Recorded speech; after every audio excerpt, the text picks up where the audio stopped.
yourself and raise your right hand. Do you swear or affirm the testimony given this trial will be the truth, the whole truth, and nothing but the truth to help you? And he be seated then.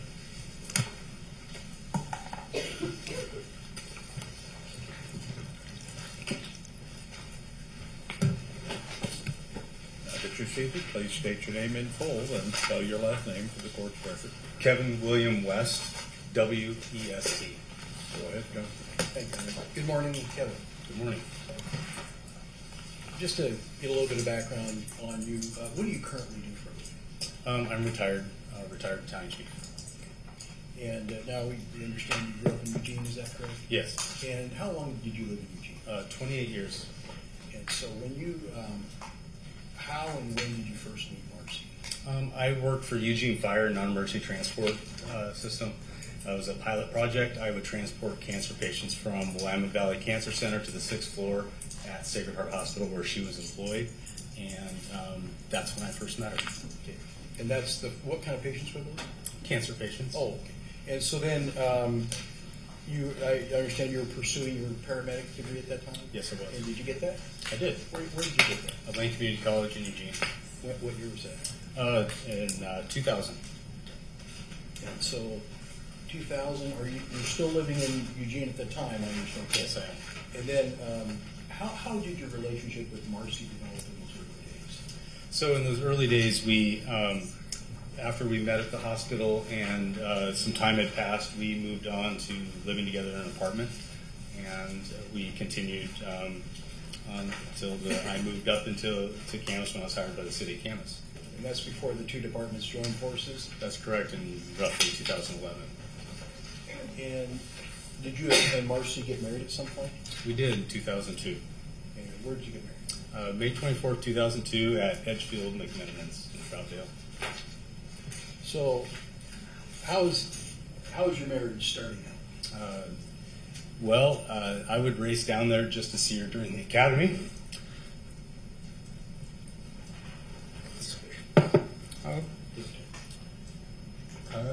We were very much in love.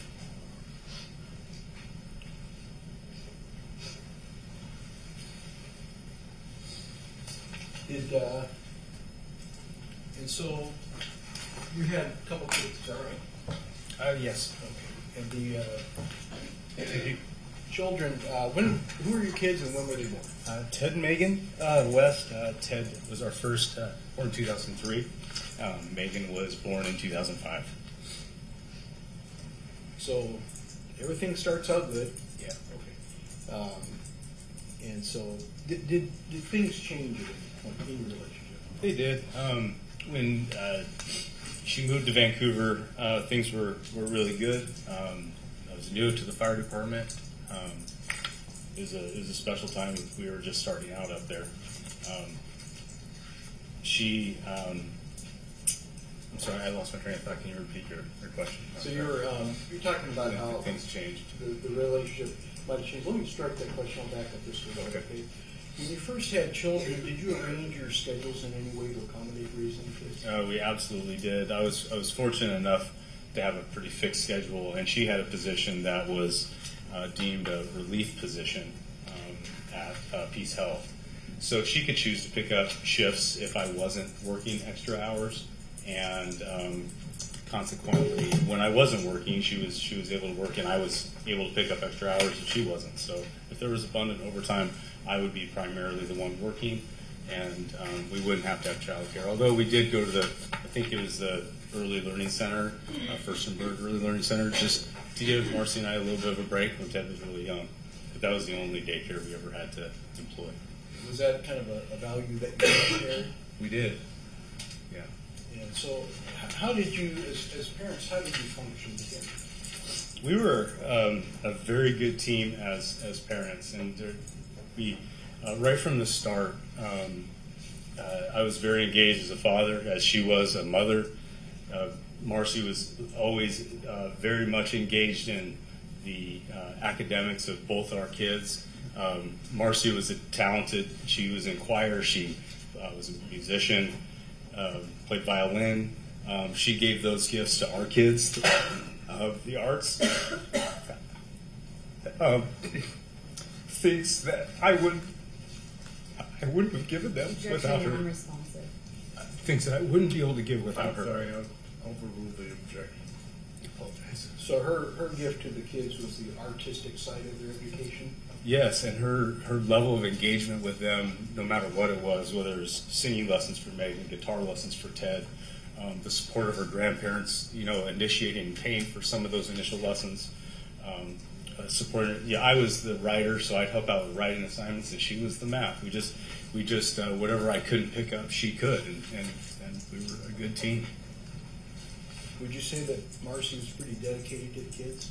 She was more than dedicated. She was an amazing mother. Made your job easier? Yeah, I mean, I did. I worked a lot, but I loved being a dad.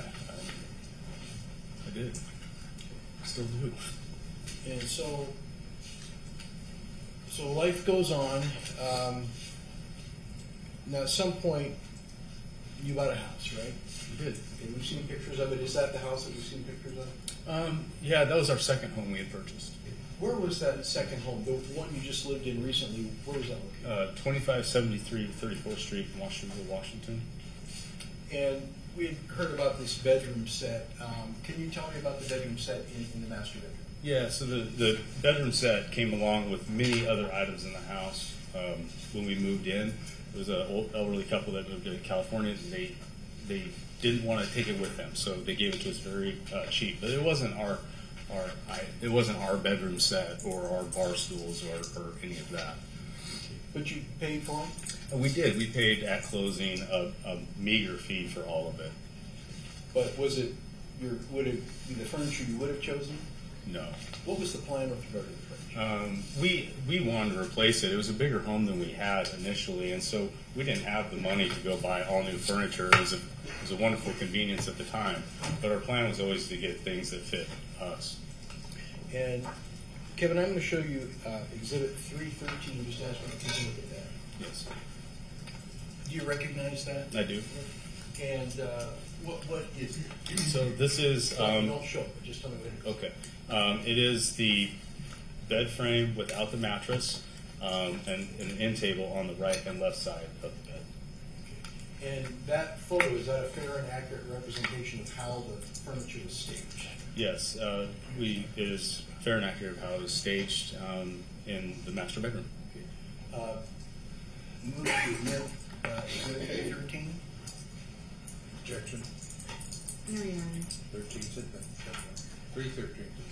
And Kevin, can you just kind of describe the features that we're looking at, where they were placed and so forth? Yes, so the entrance to the master bedroom was the French door that sat right here. The walk-in closet sits there with the window to the west, just to the left side of the photo. You see the bed, end table on the left, and end table on the right. And these end tables, permission to publish that? These, you're calling them end tables. We've been referring to something as a nightstand, for what it's worth. Is that the same thing? Same thing. Okay. And so, were they in that spot in 2017 when you bought the house? Yes. Were they ever moved or rearranged during the time that you had it? No, that bed weighed so much you had to take it apart to be able to move it. It was exactly how it was set up for the previous owners. Was there a time when you moved it at least, or moved some of the furniture temporarily? Yeah, the dresser and both end tables we moved into other areas while we were having the carpets cleaned that December. Why were you having the carpets cleaned? Because we had our in-laws, our guests, arriving in December. We did just the upstairs because the downstairs was all wood floors. We cleaned the carpets. Yeah. And when you were done with the shampooing, did you put the furniture back? No, we were procrastinators. We didn't do that. I'm sorry? We didn't do that. We were procrastinators. We did not put the main dresser out, but we put the end tables back out. Okay, so the two nightstands went The back? two nightstands went out, but the dresser remained in the walk-in closet. And over the years, did you get used to that furniture being in those positions? Yeah. Were you able to navigate your way around the furnishings even in the dark? Yes.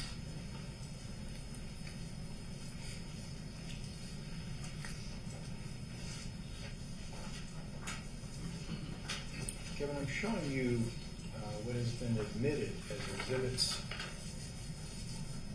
16 and 17. Just ask you to take a look at those. Yeah. And you can actually show those to the jury and explain what we're looking at. Okay.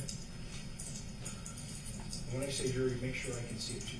Okay, I will. So this is a picture angled into our walk-in closet. This is the dresser I was just speaking of that we did not move back in. That was Marcy's dresser, fully loaded with all of her clothes. Behind the dresser that's not photographed, it's stacked with her clothes on the floor, about halfway up to the dresser. All of these clothes along this side, not all the space is photographed there, are all her clothes, and including this cubby. And there's a chest beneath the photo, the firefighter photo there, that contained various items. And then my cubby right here. And what was kept in your cubby? I had T-shirts in one, socks and underwear and other random clothing items. How about in the next one? Can you tell us what exhibit number that is? The bottom corner? The bottom corner is 17. And what do you see there? So you can see a side angle of Marcy's clothing. I have some of my uniform items in the back. My jeans are stacked on top. I have Rubbermaid bins with some of my hunting clothing and gear. A few of my clothes here and my T-shirts and some health food items that are just sitting on the cubbies. I have a towel that's hanging on my towel on the rug. Is there, before Marcy passed, is that generally how the closet was kept? Yeah, aside from having the dresser in there. Okay, so if we went back a month or two before, it would have looked kind of like that? It would have, yes.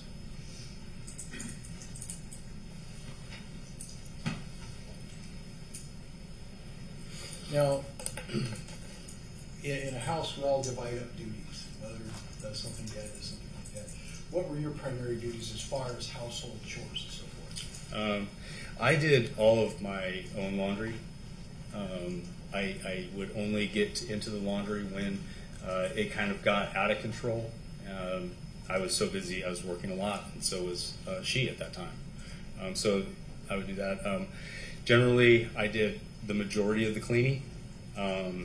Marcy would joke that it was her way of cleaning, to sweep things off the counter into a box and put it in a closet. And okay, the room is clean. And it was more of a family joke. But I would do the majority of the cooking. I enjoyed cooking. It just wasn't something she enjoyed. Was that a source of controversy or trouble between the two of you? It came up. I mean, there was times when I'd come home 7 o'clock. I'd get done with a night shift or a day half overtime. It'd go from 0700 or 7 a.m. until 7 p.m. or 1900. I would come home and the kids would go, "I'm hungry," and I would be frustrated that they hadn't been fed, and it was kind of expected that I would cook when I got home, and that would be a point of frustration. So the kids are born. Now you've stayed pretty fit over the years, right? I've tried, yes. Is that because of your job? And so Yes. And Marcy, what were her fitness habits? She would walk on the dike in Washougal along the Columbia periodically. Maybe go a couple weeks without. Would do it for maybe 3 days on and off, a day here, a day there, without regularity. But that would be the majority of her exercise. We purchased a Peloton. She wanted one. She was motivated. She wanted to lose weight, get healthy. I purchased the Peloton, and like most items that exercise equipment, we used it.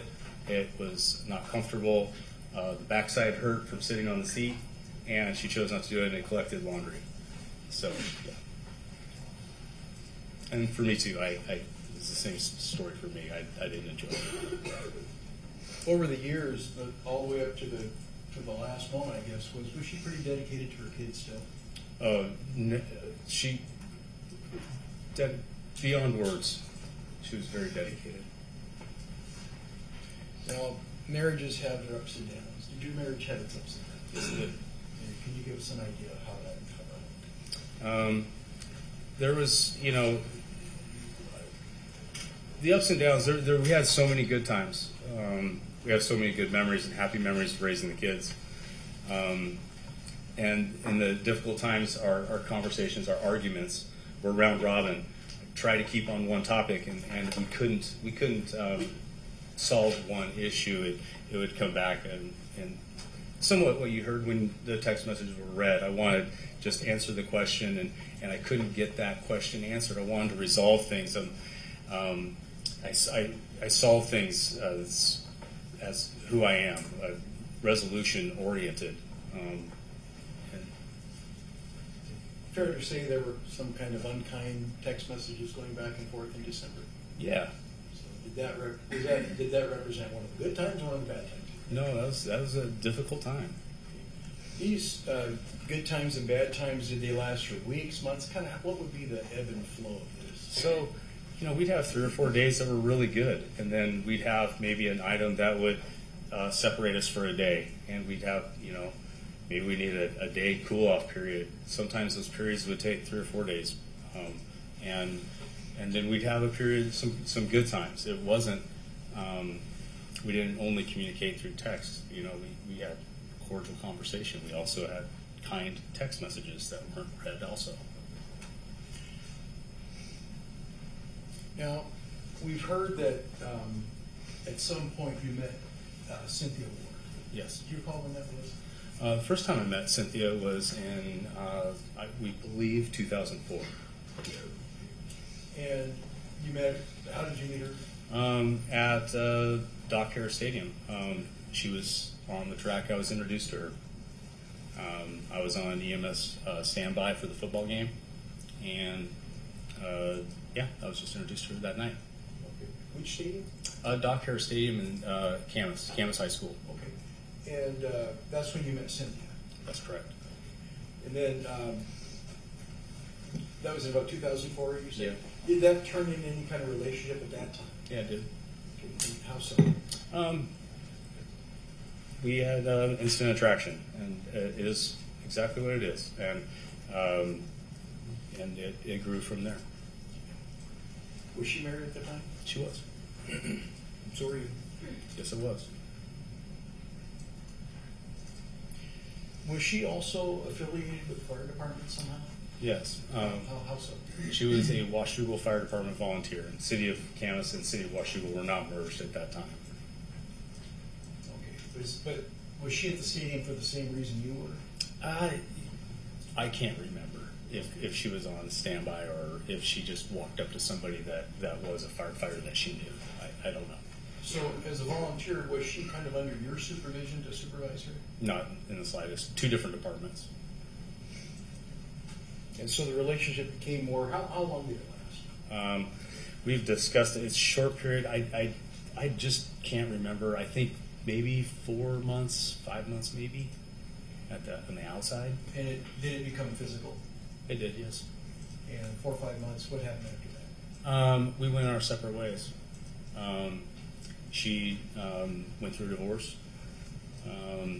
and Marcy and I had our daughter Megan. Did you stay in touch with Cynthia over the years? No, I did not. So after she left, it was just cold trail and that's it? I only knew her married name. I didn't know her maiden name. I knew she dated, oddly, someone else with the last name of West. I did not know her maiden name, so I did search for a lot of years, but I never found her. And Not never, because I finally did. sure. And so she leaves, and you and Marcy continue apparently. Yes. And was there a time when the marriage became turbulent and you separated? Yes, in 2015. Okay, what was the cause of that? The cause was both intimacy and balancing what Marcy was spending. Not that we were having financial troubles as if we didn't have enough money to live, but that we could have more if we were more responsible. And so that was what I was moving forward with. That's what my concerns were that weren't being met. Okay, so things just kind of bubbled up and you separated? That's right. Where'd you I took my trailer to a firefighter's house that I worked with, and I stayed there for a period that I can best estimate to be 2 to 3 weeks, probably. 3 weeks would be close. So during the separation, did you continue to communicate with Marcy? Oh, absolutely. The night I left, I sat Marcy, Ted, and Megan down on the couch, and I told them the reasons I was leaving, why I was choosing to leave, that I would be active in their lives, they would be able to get a hold of me, I would not be absent, and I made a point to follow through with that while I went through those days. And I'm sorry, the separation lasted about how long? Roughly 3 weeks. Okay. And then how did you reconcile that? So I came home, and we had a real, what you'd call a heart-to-heart. We chose to put things aside and go to the coast and discuss those things at the coast.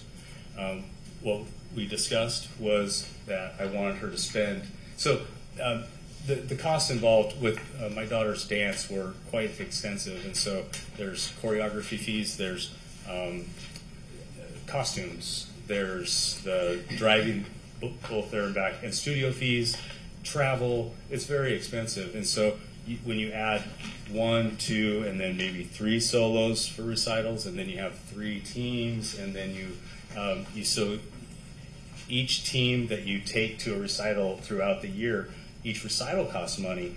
So if we reduce the number of dances she was in by 1 here or 1 there, just find a little bit of balance was all I was asking for, to be able to save a little bit more money.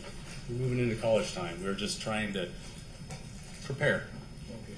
So you kind of came to an agreement on how to move forward? We did. And how were things after that? There was a big turnaround. She was very present in my life. She was.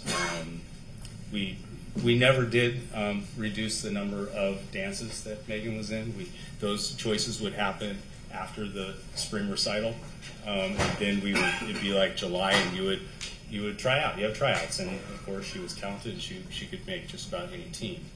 So you learned how to get along better for a while? No, we absolutely did. It went on for it went for a while, but then it just went back to the way it was.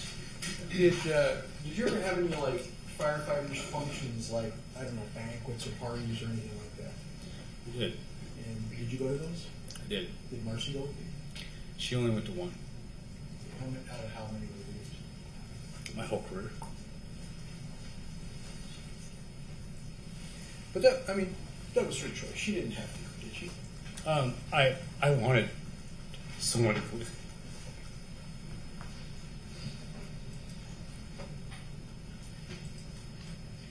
So, when you separated in 2015, was there talk about divorce? Yes. And so that was kind of on the table at that time? And I did see an attorney at that time for a consult only. How about in the years following that? Did you two have arguments often, or once in a while? Yeah, it was just always good and then frustrating, and good and frustrating. Did you fight in front of the kids? I made a point, and she did too. That we wanted to keep it always separate. We never wanted to involve them in our arguments. And I have a firm belief that is our business, and it's not for them to have to witness. We're just better parents than that.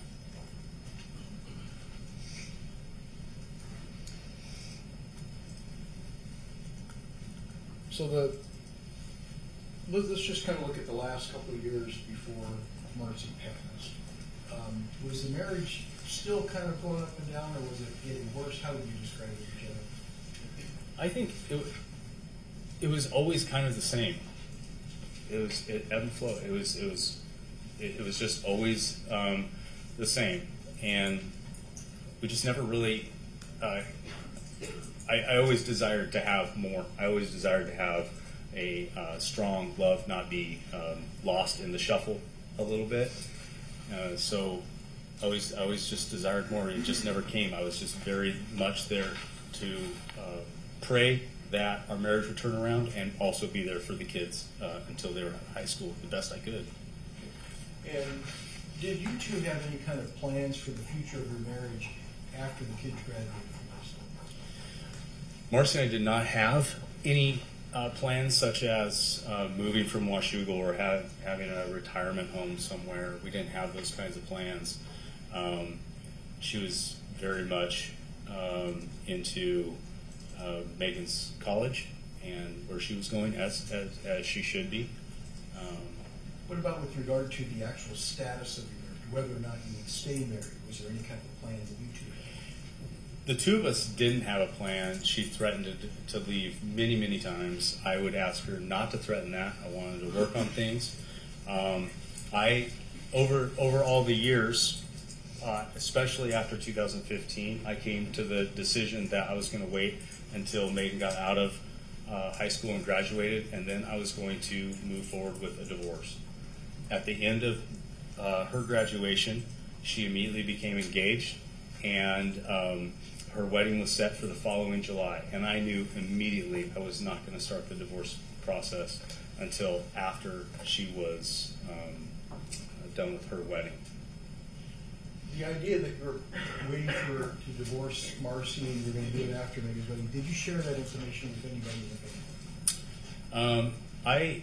I really only shared that with Cynthia. I think I may have mentioned it to family members, but that was always, well, I did. I told my daughter Megan. I prepped Megan for that. So you chose to tell Megan but not Ted. I did. I felt Megan. This is two years ago, but 2 years and a month or so, that I talked to Megan over the phone, and I let her know that I was going to wait until after her wedding. That I wanted to allow her mom to plan, wanted her to have that time with her mom, and I wasn't going to disrupt that and be the center of attention. So as a backdrop to this, we understand that you ran into Cynthia again, or you looked her up again. Is that right? I did. When did that happen? That was July of 23. You said you'd kind of looked for her off and on over the years. I did.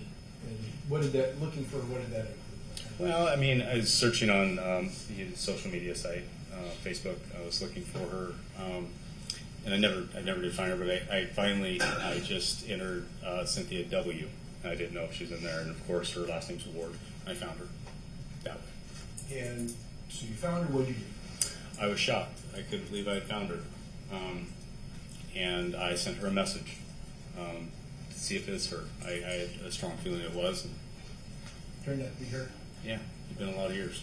And then did you two start communicating after that? We did.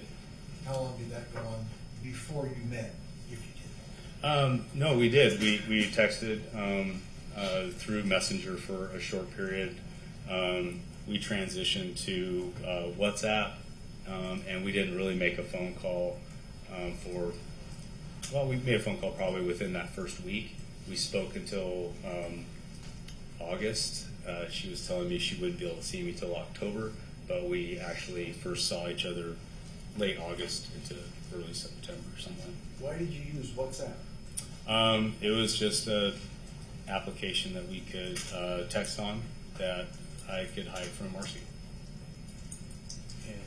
And she could hide from her ex.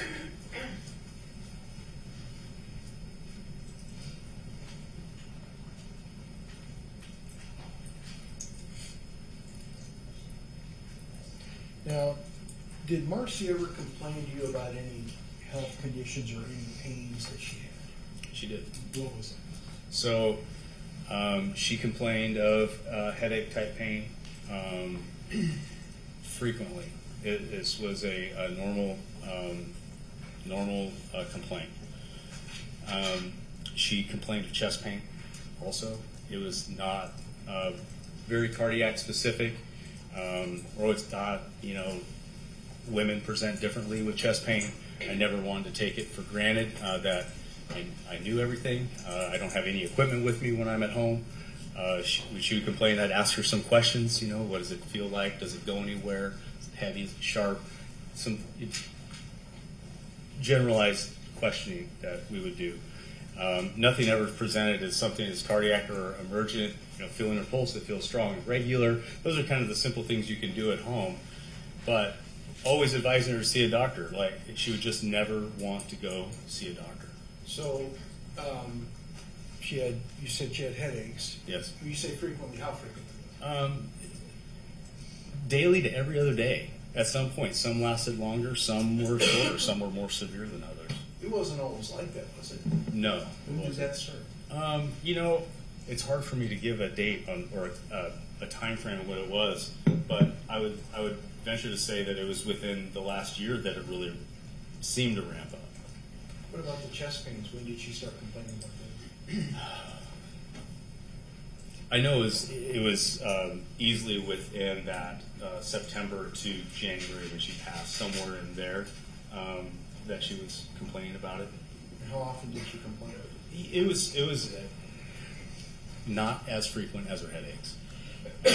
Yeah. Was it more than once or twice? Oh yes, it was at least a dozen times. Well, now, she's got chest pain, she's got chronic headaches. How bad were her headaches at times? Where we needed the lights off, we needed sounds to be lowered, but that was fairly infrequent that we had to go to that extent. But it wasn't. She was never diagnosed with migraines. It was, and it wasn't like she had visual disturbances with it or some visual migraines. I can't remember if that's what it's called when you see some spots and then it's kind of precursor to having migraine. She never had those kinds of things. Now, as a paramedic, are you trained to kind of look for red flags and ask follow-up questions and so forth? Yeah, I'm trained to be paranoid. Yeah, Paranoid paramedic. that's right. And so would you ask her these follow-up questions? Always. Now, you were married to her for 22 years. Mm-hmm. You know that you have records, she went to urgent care from time to time and so forth. Do you know who her primary care physician was? Yes. Who was it? It was Dr. Hagan in Camas. Is that yours too? It was. And are you aware of Marcy ever going for a regular, routine, physical, or annual checkup? No. Not just to Dr. Hagan, but how about during your marriage? Other than prenatal care, never.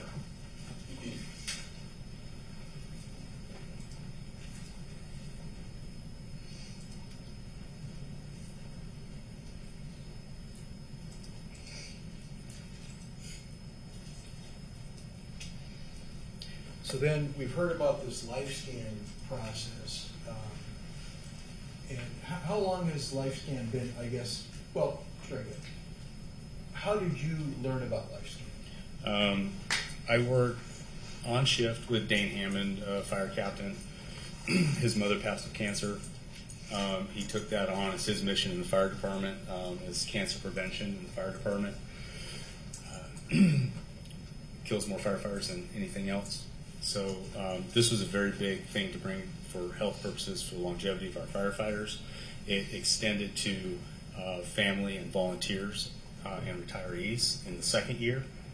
I did it myself the first 2 years that it was available. The second year it was going to be available to the expanded group, and that would have been December of 22 or January of 23 when I signed both Marcy and I up for the LifeScan the following December of 2023. So a pretty good waiting list for it? They had a limited number of spots, and so if they capped out, you just couldn't get any more in there. And so I tried to get in there as soon as I could. And her scheduled appointment was not until the following year in December, is that right? That's correct. Okay, we've heard that it's December 6th. Does that sound about right? Yes. Was there any purpose other than health concerns for having her take that LifeScan? Can you repeat that? I'm sorry. What was the purpose of having her take the LifeScan? I framed it that I wanted her to get it because she wouldn't go to a doctor. I felt like this was my opportunity to get a comprehensive, generalized look at her. that's how I view it for myself. I know I don't have a fatty liver. I don't have any hardening of my arteries. Everything checked out really well. But never has she had like blood drawn, or except for when I think we had kids, possibly. But it was So it was just the purpose of checking out her health. absolutely. And so she told you about the results? Not the only thing she told me is when she stepped off the treadmill that the person conducting that station mentioned that she had some PVCs when she stepped off. That's the only thing I heard about it. I had never even looked at the report. So you never really had any idea that she had any kind of chronic or other kind of health risk? No.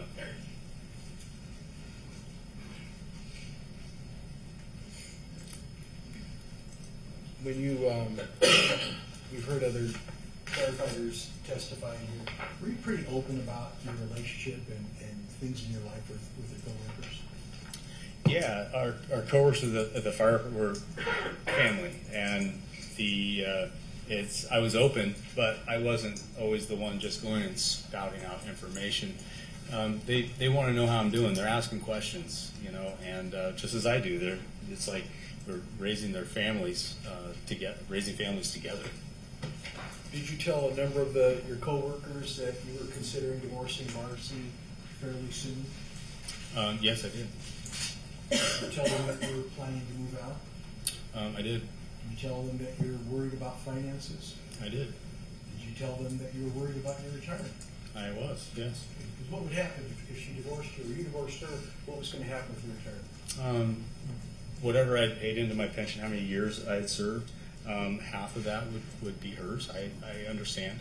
And whatever I was responsible for paying her, I would pay her.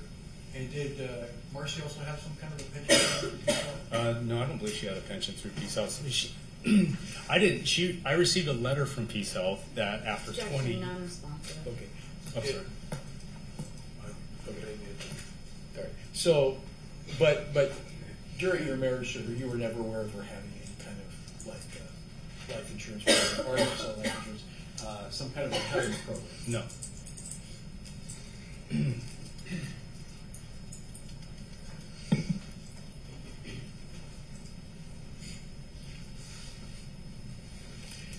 Were you say you had good times and bad times, but you only separated one time in front of your family? Yes, that's right. Were you always sleeping together in the house? No. How about when the kids were home? Not always. No. And would you hide that from the kids? We would. How would you do that? We'd wait till they went to bed, and then it was either I would be in bed and she'd go to the couch downstairs or the guest room.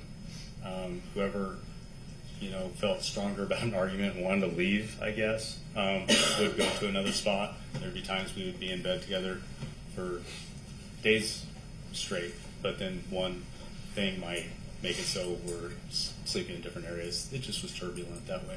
How about in the last, let's say, 6 months of the marriage, were you sleeping together at all? Yes. Like same kind of pattern? Yeah. Okay. So you described good times and bad times. Were you sleeping together during both the good times and the bad times? Sometimes. And were you having any intimacy with Marcy in, let's say, the last 6 months? Yes. Yes. How often? Once a month or once every other month.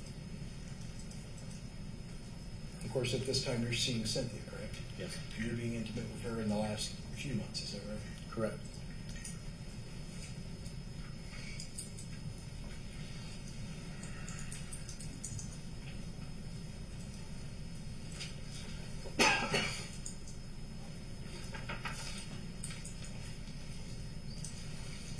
When you would, there was talk from Ms. Hahn, who testified earlier, who worked with Marcy.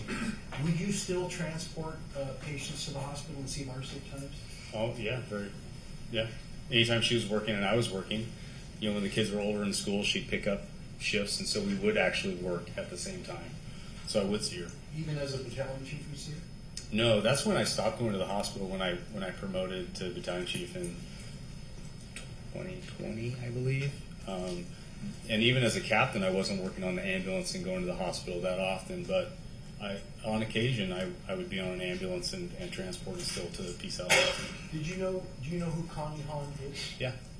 And so after, in that last year, was there ever a time when you actually went to drop off a patient at the hospital and your wife was there?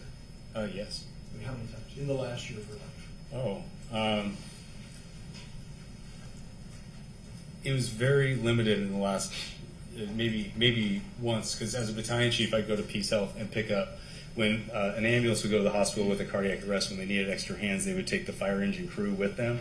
So I would run in the battalion chief to the hospital and pick them up and get them back in service as fast as I could.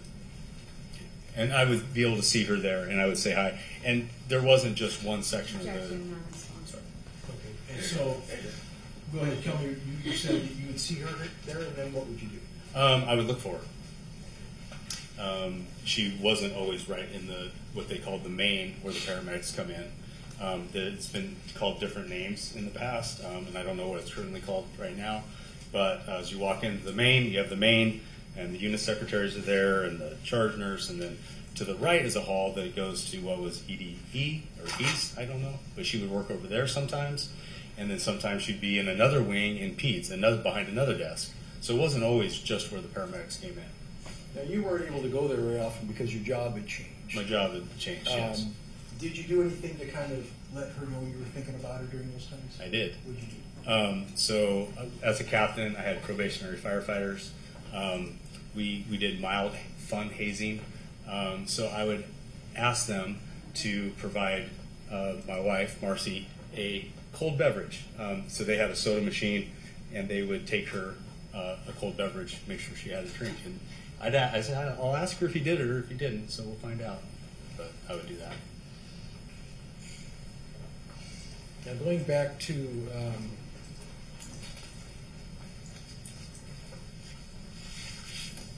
just go to let's say Christmas of 2023. Do you have a good recollection of that? I do. Where'd you go?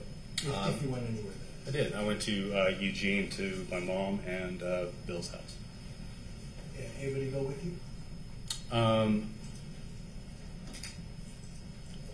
I can't remember if I had to go by myself because I was getting off shift and Ted and Megan were already in Eugene, or if they rode with me. I don't remember. Okay. But when you got down there for Christmas, who was there? My sister, my nieces, Marcy, myself, Ted, Megan, my mom, stepdad Bill. Did Marcy stay at your mom's house that night? No. Did she stay with her mom? Yeah, that was pretty common. And so, this last week, going from Christmas forward, how was your relationship with Marcy in that period of time? Just generally. It was okay. It was okay. Not a lot of fighting? No. Maybe a few messages here and there that weren't too kind? Yeah. And I just remember it not being one of the really difficult times. And so we understand from Megan that she came home for Christmas, that she testified, correct? Yes. And was Ted still staying at the house at that time?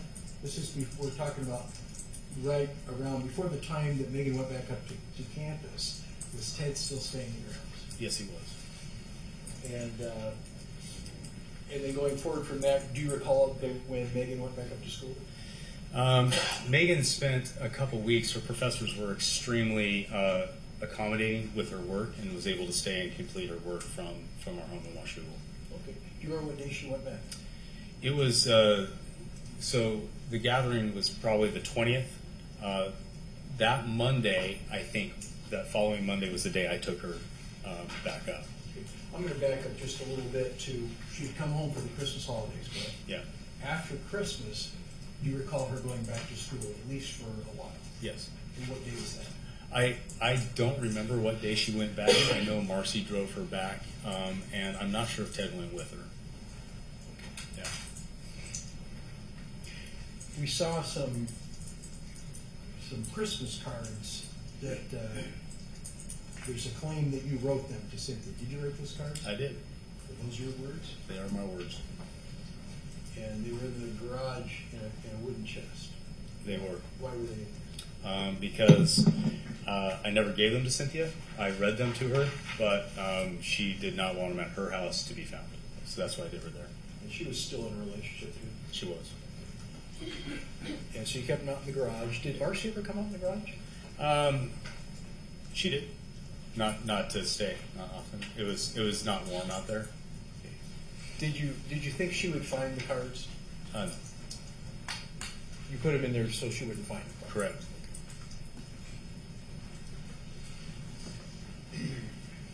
I'm going to ask you about January 7th.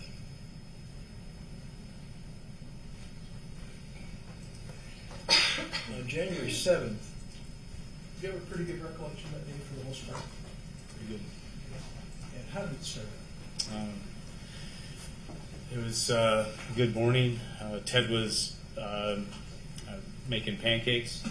I was not a pancake eater at the time. I'm just vegetables and proteins. That's what I was doing. They played cards. I remember it wasn't raining that day. And what card game did they play? They played Spite and Malice. Is that like a family game? It is. My mom and my grandma used to play when I was a kid and play for dimes. And were you around when Ted and Marcy were playing cards? Yes, Okay. Did you at some point leave the house? I did. Do you remember where you went? I don't. Do you remember what time you left? I don't. I just have a vague recollection of leaving at some point for a short period. Were you running errands or any idea? I did often. I run to Safeway, was just down the hill. I'd go to Safeway sometimes twice a day, or Bi-Mart was right down the hill too, my favorite store. Okay, so you left the house. Ted was still there playing cards with Marcy, right? Yes. And tell me about later. Do you communicate with Marcy again later in the afternoon while you're still out before you come back? I communicate with Marcy. I don't know if it was while I was still out or not. Okay. What about, we've seen some text messages about you going to get food. Yes. Do you call that? Where did you go? I went to Ichi. It was right down the hill in the same strip mall next to Safeway. That's like 3 minutes from the house. And then what happened? They were closed, and so I texted Marcy. I couldn't remember if I texted her or called her, but that we had the Ichi was closed, and I was going to go to the Chinese restaurant. And so you went there. What did you get for yourself? Do you remember what you bought for yourself? Yeah, just broccoli beef. Just That was all you meat, got? veggies. Your Yeah. thing? Okay. Yep. And what did you get for Marcy? The yakisoba noodles and lemon chicken. So what was the plan for the rest of the evening? You know, Ted was leaving, right? He had left already. And so your two are going to be alone. Yep. What was the plan for the evening? We were just gonna relax, eat dinner, and watch movies. Was that a plan you both had? Yeah.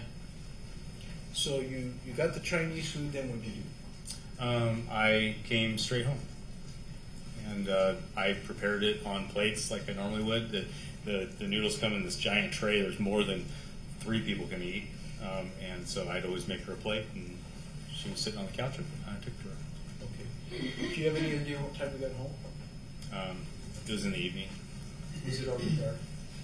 I don't believe so. So you get home, start eating, and what else did you do besides eat? What did you do? Just watch the movie. And how were you guys sitting in the living room? So we had a couch directly in front of the TV that was on the wall. She was on the right armchair, and I was on the left. And it wasn't. We didn't normally sit next to each other. The way that couch was configured is that the recliners were on the end, and so we just wanted to sit where the recliners were. But it wasn't normal for us to say sit under a blanket together on the couch. That just. Were you two sitting any closer that night than you were other nights? No. Okay. Were you getting along that night? We were.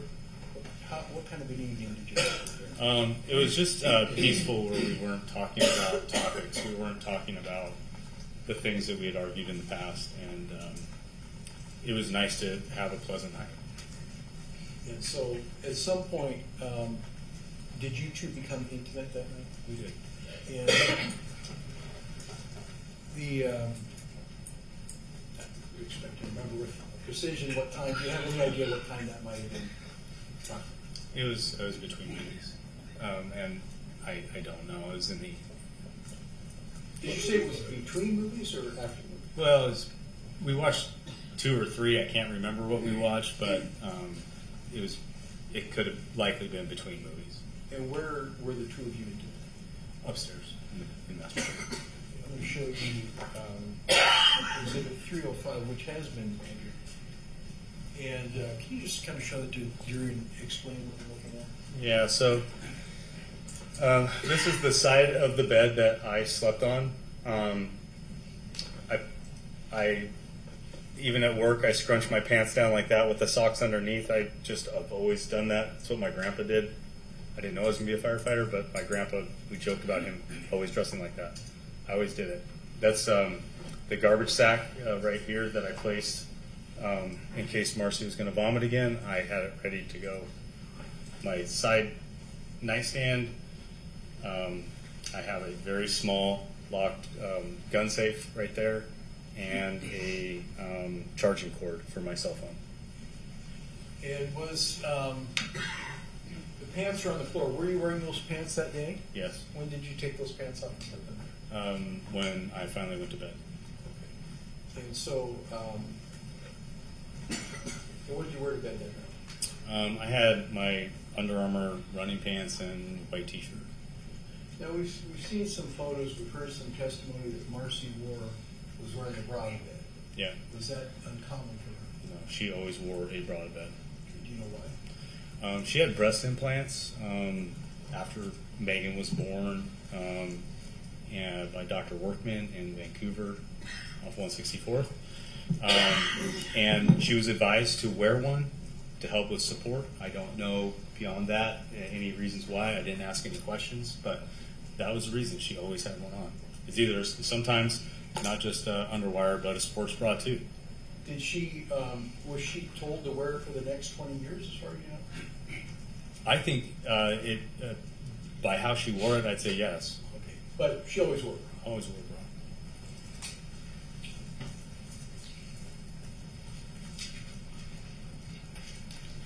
So then you two were intimate. How long were you in the room being intimate? 15 minutes, 20 minutes maybe. It wasn't long. What happened after that? I went back downstairs, watched the TV. And so, and what did Marcy do?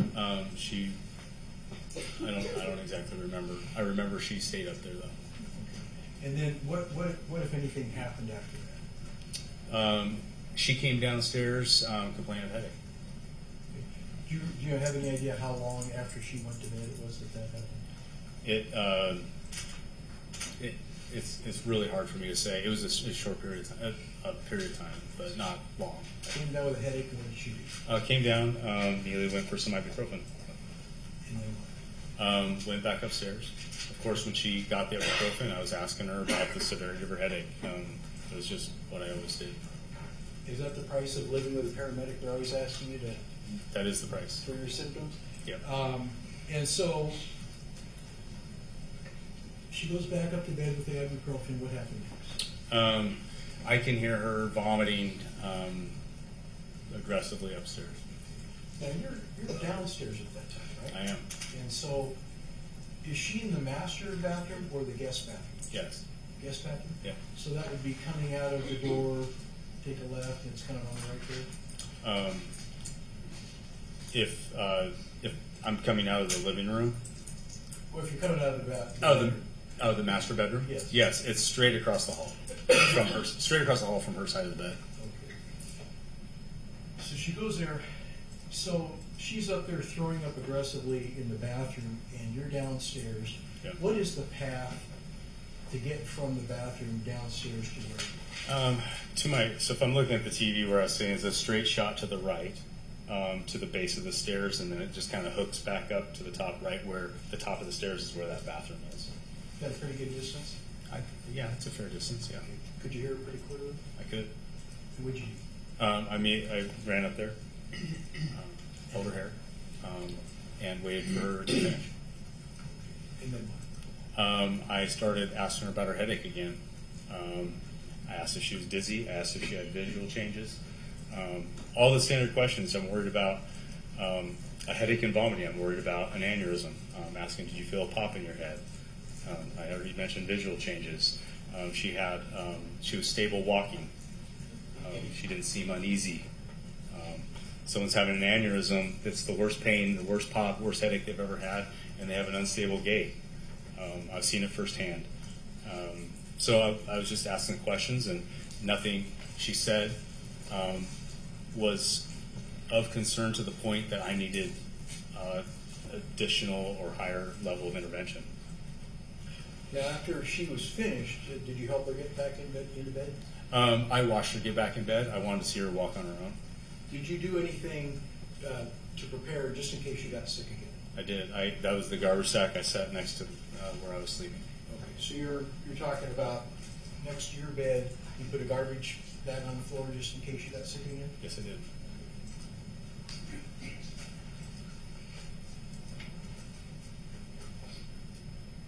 Now this was a day off for you, right?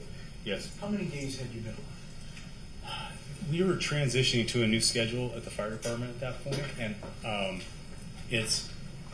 I think I had maybe it was my first 4-day stretch or a 2-day stretch I had. I just can't. I think it was my first 4-day stretch, but I'm just not quite sure. And but you were scheduled to go back the next day. That morning, the 8th. At 8 o'clock. Yeah, 0700. Yeah. At 7 o'clock. Okay. Yeah. So what time do you normally go? Normally 9 or 10. I'm not a night owl usually. Okay. But that night you went to bed a little later. Yeah, I did. Did you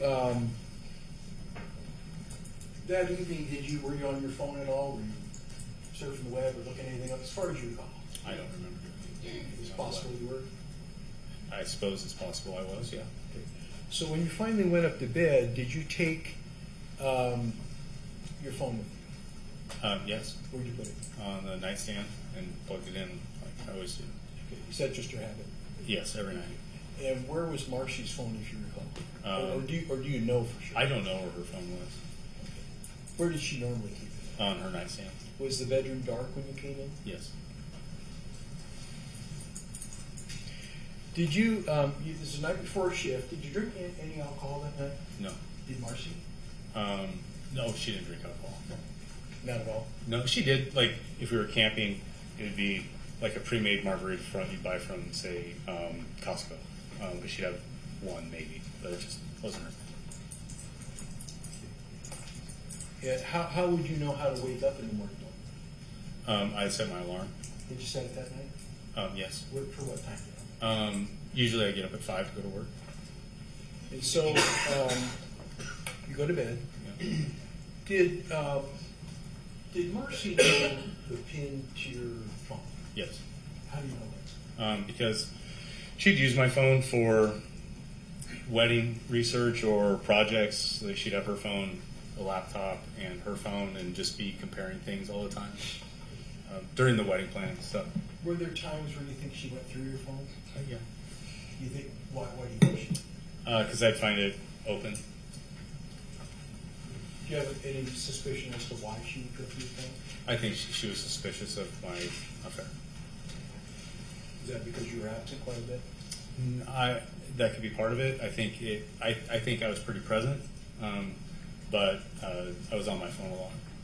I think that's why. When you went to bed, did you get back on your phone again that night? Not after I plugged it in. I'm not a social media person. I'm not surfing the web. That's not my thing. Did you hear Marcy get up during the night? No. Did she ever get up during the night you weren't aware of it, as far as you know? Yeah, I have no idea. Did you hear her fall or anything like that happen during the night? No, I did not. Did you hear her scream? No, I did not.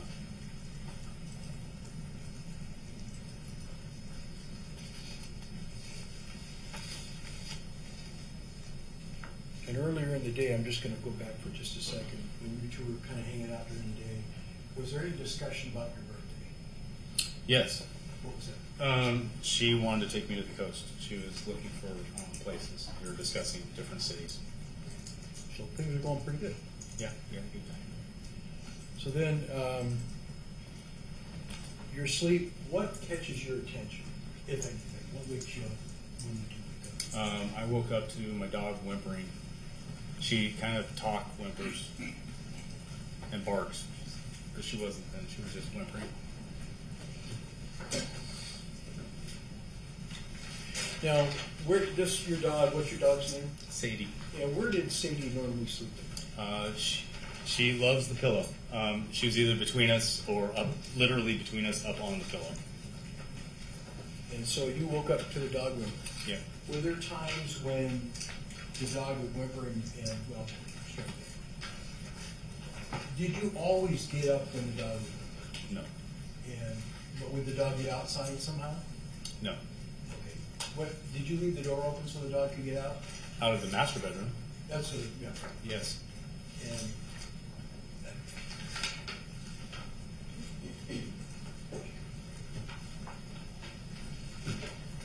okay, so you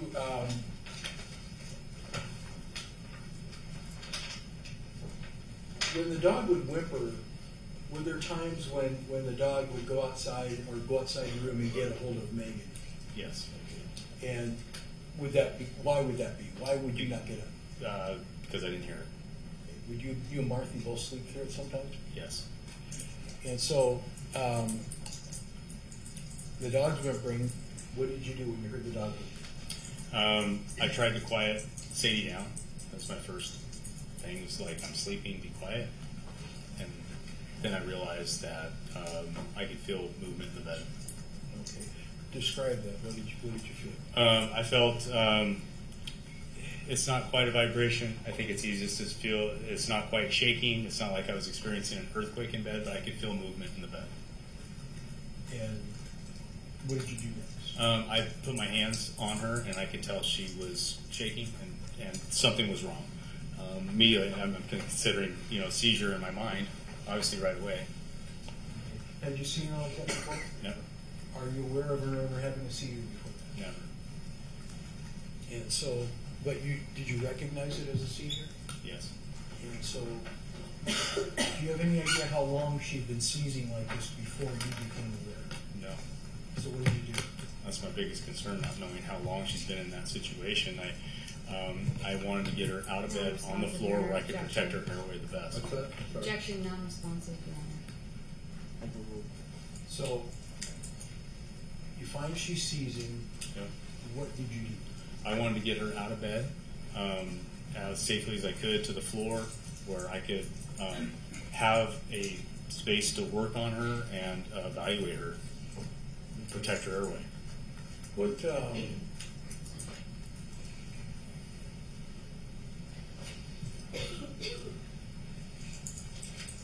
so she's seizing, I mean, how does she describe this? Maybe some people have experience with seizures.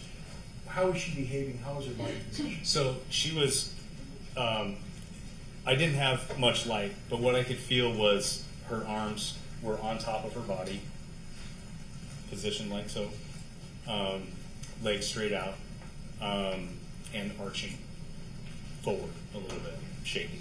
Did you try to talk to her? Yeah, of course. I tried to get her to respond to me verbally, yelling. Did she respond? No. What did you do next? I lifted her from the bed. Okay. Yep. And describe that. So she's on the bed. May I have Mr. West perform a demonstration here, please? Yes. This is not what we're looking at, but is she on her side of it, or she on No, her she's lying supine on her back. And so, let's just pretend this is the bed here, okay? Okay. She's lying there, you're over here, can you come over here? Yes. And So just, if I was on this side, her head would be positioned this way. If I was on her side of the bed. okay, well, you were on the other side when you first realized she Oh, was. correct. So what did you do? So when I was in bed, Yeah. okay, so I was in bed and I was reaching over to feel her after I realized the dog was whimpering for a reason. Okay, and so you go around to her side of the bed, Yep. And then go ahead and show us what you did with regard to Marcy. I think she's facing the other way at this point. Well, if I'm on her side of the bed, Okay. then I am appropriately positioned beside her. Okay. And bed pillows here, nightstand. Why don't you go on this side to show the jury what you did? Okay, you just position the thumb to the sideways and show what you did. Okay, so And if you need to turn around, go ahead. okay, thank you. So one arm underneath her shoulders and one arm underneath. And as I brought her out, I brought her to my knee, and then I brought her to the floor. I couldn't support her weight. She was, I couldn't support her and even lift her and then set her down, but I brought her to my knee. Now, were you concerned about any of the furnishings in the room? Yeah, so where the pillow sits, the edge of the end table is here. And so when I brought her out to my knee, I just was mentioned that I cleared the nightstand. I meant that when I brought her past, I made sure her head didn't hit it. I'm clearing her from it, is what I meant by that. I set her down and then we got to the floor. And were you able to clear the nightstand? Yes. Are you quite certain that you didn't hit her head on the nightstand? Yes. And so you got her down to the floor. Yes. While you're lifting her to the floor, did you have any contact with her throat as far as you know? Not when I was lowering her to the floor because my arms were under her shoulders. Okay. And you're trained in this move, aren't you? You know, it's a hasty move. And if we had people, we had different ways to lift people to protect backs. We don't want to do lifts on our own, but I'm not going to not lift her because being in bed is not a good place to treat her. Okay. Why is that? Well, I mean, having a seizure, it's soft, but I can't. I felt more. My instincts were just to take her to the floor, and I could get behind her, and I could get her in a recovery position. Okay. What is a recovery position? Placing a patient on their left or right side, supporting their head, and maintaining an open airway the best you can, protecting them from whatever they're going through. So, in a seizure, this is a good way to protect them. Is she still seizing at this point? Yes. And is she assisting you or cooperating in any way? No. She's just 188 pounds of stiff body. Is that Correct. Okay. And so, would you do me a favor? Would you lower her to the ground? Okay. Okay. And then show the jury how you, if this is the side of the bed, Yep. and the closet's over here, the wall's over here, Yep. show the jury how you moved her to the ground, and then where you placed your hands, and how you moved her to the recovery position. Okay. So when I decided to make the lift, arm was under the shoulder, other arm was underneath her. I brought her out and just slightly at an angle to avoid the nightstand to my knee, and then lowering her to the ground. I wanted to be on this side of her, between the bed and her. I'm right hand dominant. So while I was there, I pulled her away from the bed. I was able to get to this side of her. I rolled her where I could place my. I'm sorry, can you move back here a little bit? Yes, I will. I'm sorry. Okay. I have my body up against her back to support her on her side, and I have my hand underneath in about this position supporting her head and neck. But my dominant hand is here. I can use it to protect her airway. I can use it to support her against my body. She's not going anywhere, and I'm in control. And now you mentioned that you put your hand on her neck. I did. Is that a standard part of moving someone into recovery position? I think it's the place that you hold them because their head is so heavy when they're unresponsive that you have to at least hold it with enough energy to support the weight of their head. Okay.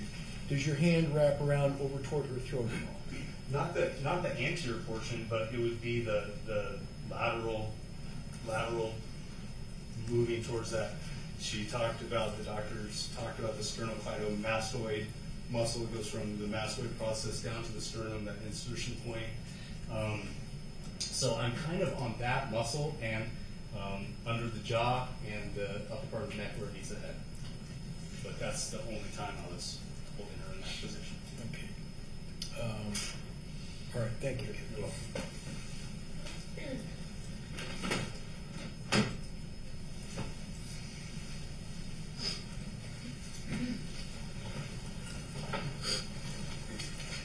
Now, when you're doing those maneuvers and you're positioning her on the floor, you're rolling her into the recovery position, are you being super gentle, or how would you describe your movements?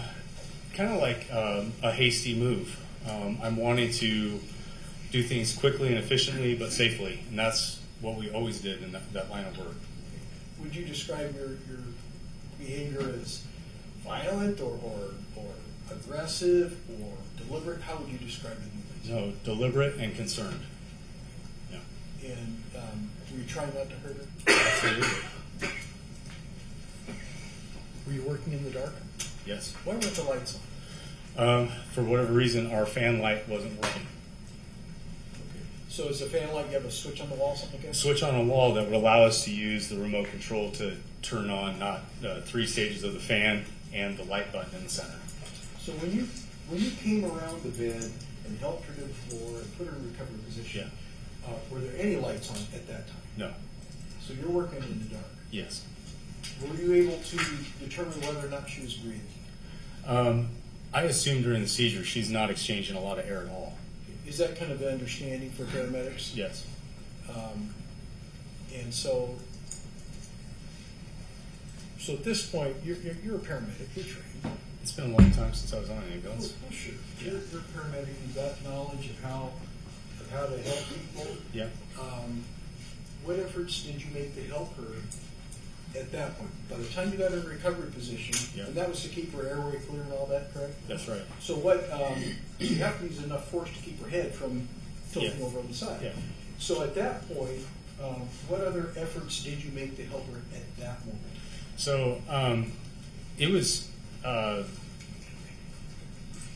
when I had her on the floor, I had to run around and get my phone that was charging on my nightstand.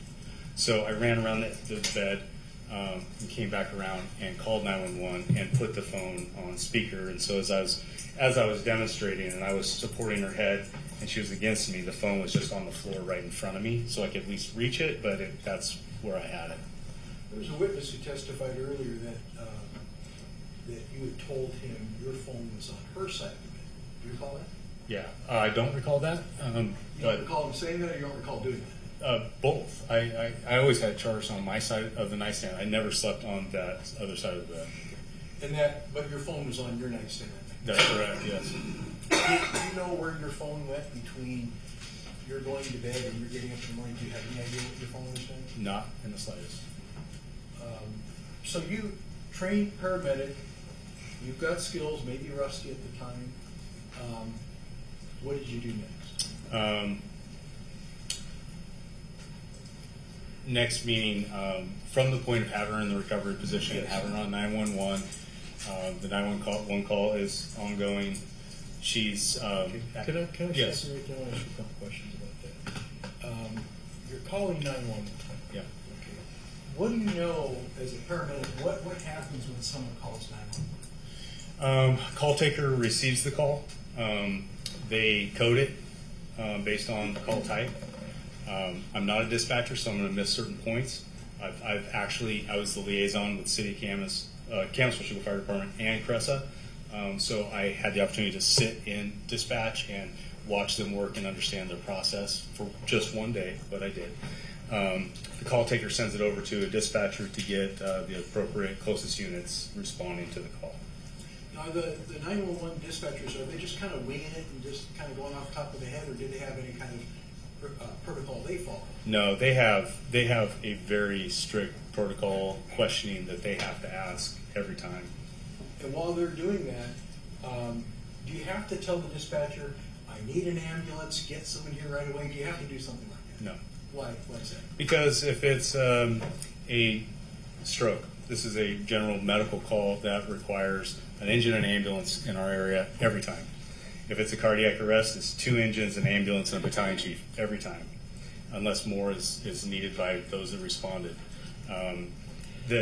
Based on where the call is in the city and the call type from motor vehicle accidents on the highway to within the city, it's always predetermined what those dispatches and what resources are going to be sent. So if you're stationed at Station 41, correct? I was. As a battalion chief. I was. And you had a dorm, that's where you slept? Yes. Okay. But when a call comes in, what happens? You're dead asleep, right? Yep. And a call comes in. How quickly is the fire department or the paramedics, how quickly are they notified there's something going on? We're not always aware of like how long it takes from when the call was received at dispatch to the time it was dispatched to the time we receive it. But from the time we receive it with the soft alert system, red lights come on and a voice from the ceiling, automated voice from Cressa that tells us the units and the location and the nature of the call that we're going to go on. We wake up and usually we need to be on the rig within 1 minute. And are you pretty successful in getting on the rig in 1 minute? My shift was. And so, as you're making the call, you know all this is happening, right? Yes. You knew all of these people were going to show up. Yes. Did you know? Give us an idea. You call it in as a seizure. Yes. When you're calling it as a seizure, what response do you know at that moment is going to happen? So if Station 43 is our station in Washougal, it's the closest Camas-Washougal station. If they are in quarters and not on another call, I know I'm going to get Engine 43 and Medic 43 rolling out of the doors at the same time. And so you're going to get at least 3 or 4 paramedics given, correct? There's a minimum of 1 paramedic on the ambulance and a minimum of 1 paramedic on the engine. Quite often we have more than that. 2 paramedics on the ambulance we would always strive for, and 1 paramedic on the engine always as a minimum. So you could have up to 4 or as little as 2 on just an ambulance and an engine. But now when you tell dispatch that she's not breathing, what do you think happens then? So I know they're automatically upgrading it to a cardiac arrest, CPR in progress. They're going to dispatch a battalion chief and an additional engine. As far as, so we have 8 or 9 people at this point? So yeah, at the time our minimums were 2 on the engine, 2 on the ambulance, so there's 4 in the initial response.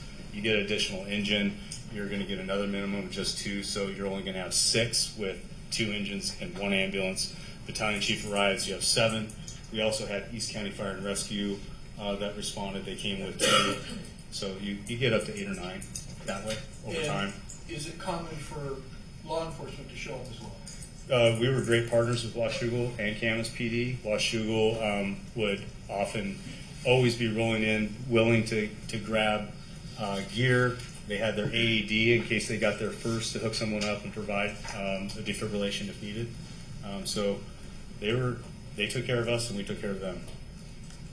So you knew all these people were going to show up? Yeah. I didn't know who, but I knew I was going to get that number. You've heard talk about this Halligan device, correct? Yes. You know what that is? I do. Okay. And what do you know about the Halligan device? You make this call. Who's going to have it? How long is it going to take to get there? What are you thinking when you make the call? Halligan is a forcible entry tool. It's paired with a flathead axe. It's called the marriage because we call it the universal key. You can break into anything. There's lots of techniques and classes we go through to learn how to conduct forcible entry in a quick and efficient way. They are stored on a fire engine only. In our jurisdiction at Camas-Washougal Fire, that's fairly common. We have multiple on there, actually. I know that the ambulance doesn't carry them. When an ambulance arrives first at a scene and they're unable to gain entry, they're knocking on the door, they're yelling, fire department, their next step is likely to walk around the house and look for another soft point of entry. When it's a real emergent call and you can hear someone screaming inside, you're going to force the door. You're going to kick the door. You're going to shoulder it. You're going to do what you can with a residential.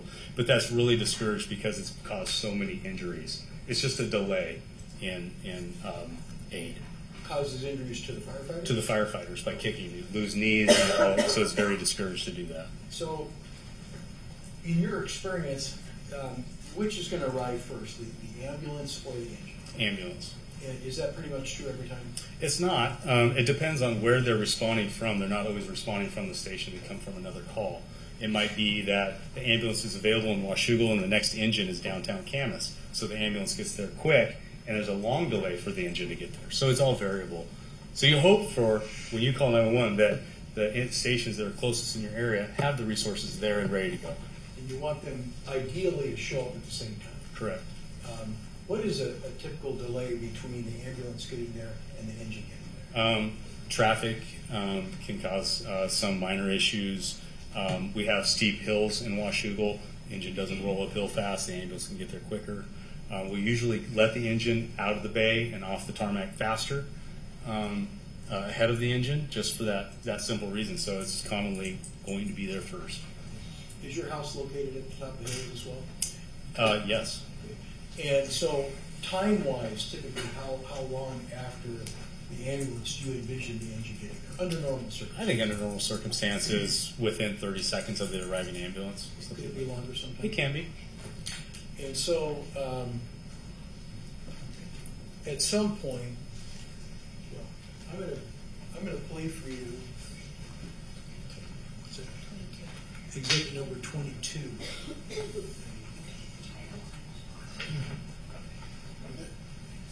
January 8, 2024, 4:27:13. 911. What is the address of your emergency? Something with the transfer emergency flush. Who's the exhibit? The address? 2573 34th Street. Repeat the address for verification. 2573 34th Street. What's the phone number for you, sir? 360-921-5833. And what's your first and last name? Kevin West. Tell me exactly what happened. She's having a seizure right now. She's never had one. Okay, seizures are really scary. I'm going to help you, and we're going to get help on the way, okay? Some of the time, she's with Camus. I've been a paramedic for a long time.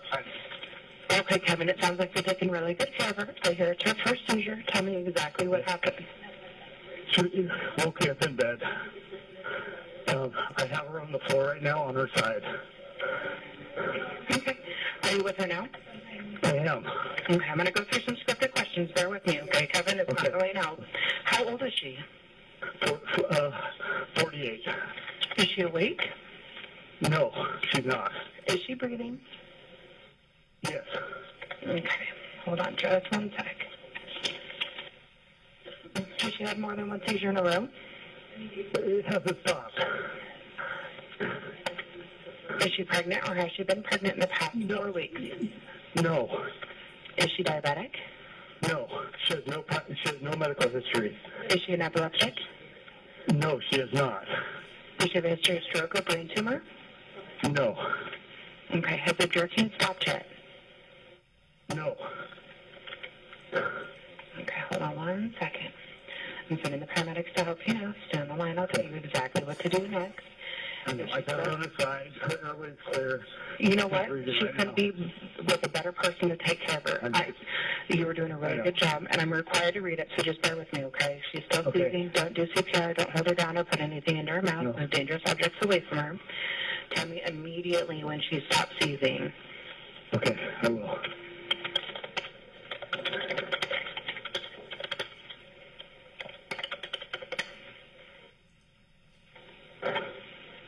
I got you. Come on, baby. I got you. And they're coming. She's not breathing right now. Hold on. A lot of times. She's stopped. Hold on. Hold on one second. Don't do CPR. I'm not. I'm just checking on her right now. Okay, because it's really scary, but a lot of people don't breathe when they're having a seizure. No, I know. I know what seizures are. She stopped. She stopped seizing. She had a headache at about 11 o'clock last night, and she threw up, and I didn't think about it. Kevin, help me understand. Did she stop seizing? She has stopped seizing right now. Okay, so we're going to check her breathing together to make sure it's all right. When I say go, watch her closely and tell me each time her chest rises. Are you ready? No, she's not breathing right now. Okay, let's go ahead and start CPR, okay? I'm starting right now. Okay, if there's a defibrillator available, since I'm going to get it now, and tell me when you have it. Repeat.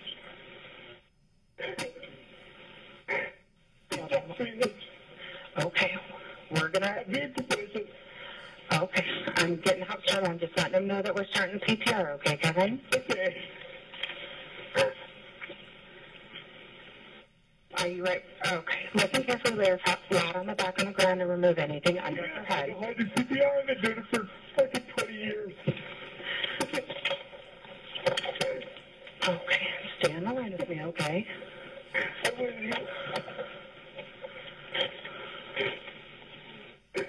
So we're going to do 2 breaths and 30 pumps, okay? I'm going to tell you how to, I'm going to give you instructions. Questions. I know what I need to do. I'm doing it. Okay, I want you to do 2 breaths and 30 pumps. Okay. Place your hand, I'm going to tell you how to give mouth to mouth. Place your hand on her I know how to forehead. do it. I'm a paramedic. I'm EMT. Okay. Doing this since 1992. All right, you are skilled and you know how to do this. For seizures, we want to do 2 breaths and 30 pumps. Okay.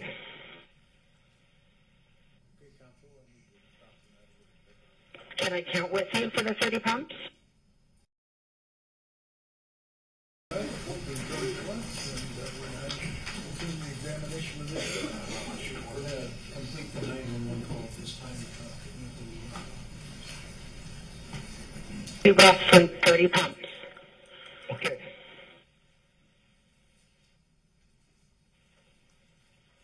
Can I count with you for the 30 pumps? Deep breath. Did you feel the air going in and out? Yes, I can. I know. I know what I'm doing. Great. So we're going to count together. I hear you've been a paramedic for a long time, but I'm going to help you count, okay? Okay. 1, 2, 3, 4. 1, 2, 3, 4. 1, 2, 3, 4. 1, 2, 3, 4. 1, 2, 3, 4. 1, 2, 3, 4. You're doing a really good job. So stop and do 2 more breaths, okay? Okay, I'm doing it.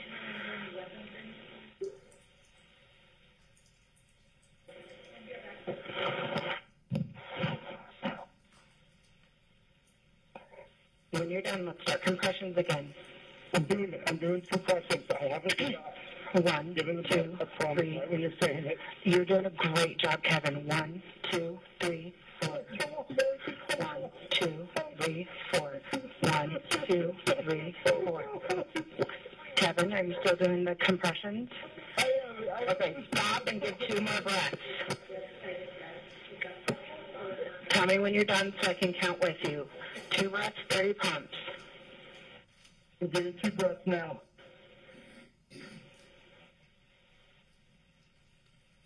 Okay, 30 compressions.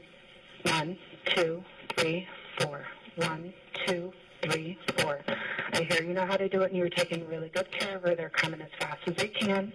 1, 2, 3, 4.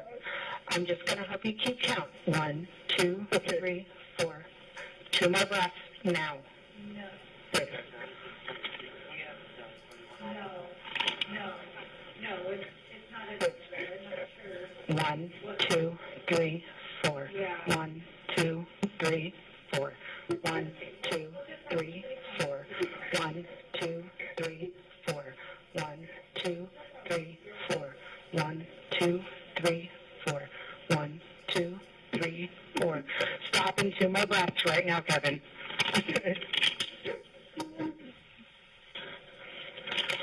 You're doing a good job. They're coming as fast as they can. 1, 2, 3, 4. 1, 2, 3, 4. 1, 2, 3, 4. Remember, hard and fast. You know how to do this. You're doing a good job. 1, 2, 3, I have to 4. unlock the door. I have to unlock the front door. Run to unlock the door and come straight back here. Okay, I'm going to have her.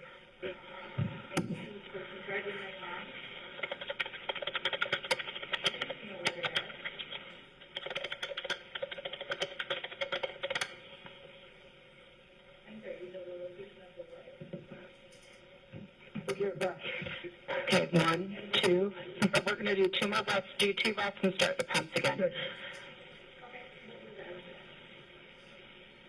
Okay, 1, 2, 3, 4. 1, 2, 3, 4.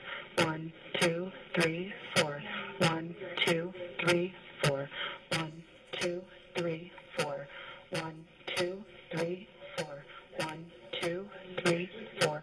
1. Stop and 2 more breaths right now. Okay.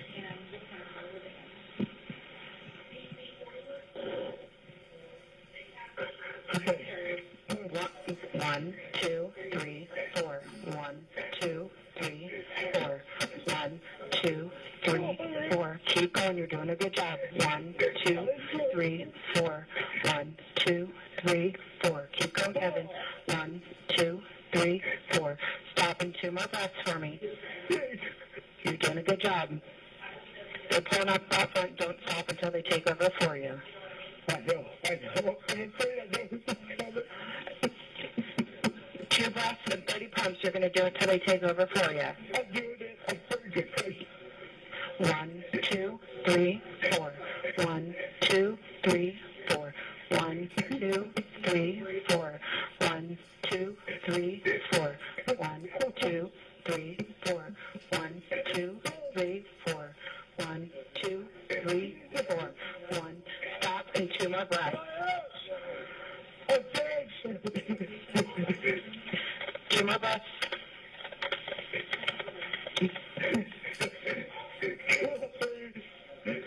I'm right here. Keep going with compressions until they take over for you. Oh, God.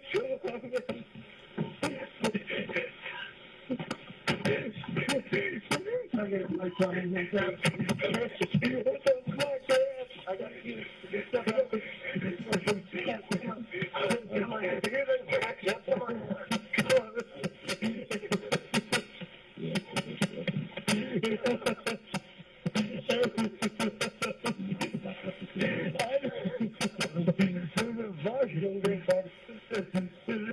January 8th, 2024, 4:37. Kevin, the end of that call, that was that the EMS arriving as you were still giving compressions? Yeah. Who took over for you? It was Eric Miller took over compressions for me. When you made the call, you knew that the people who would come and look at this and scrutinize this were the same people that you had told you're unhappy with your marriage, didn't you? Yeah, that wasn't my thought at the time, though. But you knew that the people who would be showing up knew that you were worried about losing half of your retirement. I didn't know who was arriving, but yeah, it could be. And some of them knew that you were having an affair. Yes. Now, by calling 911, did you think it would increase your chances of survival or decrease? Increased, absolutely. It's an absolute must for survival. Like, I can't do it on my own.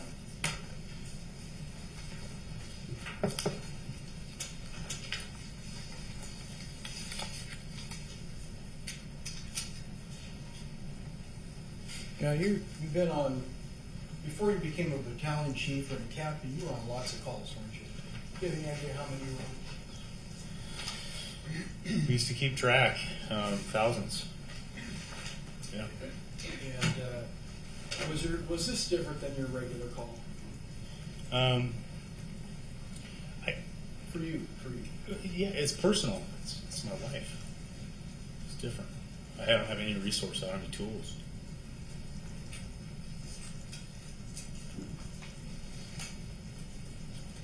So then EMS shows up, and it looks like from the video you stayed in the room, correct? Yes, I wasn't leaving her.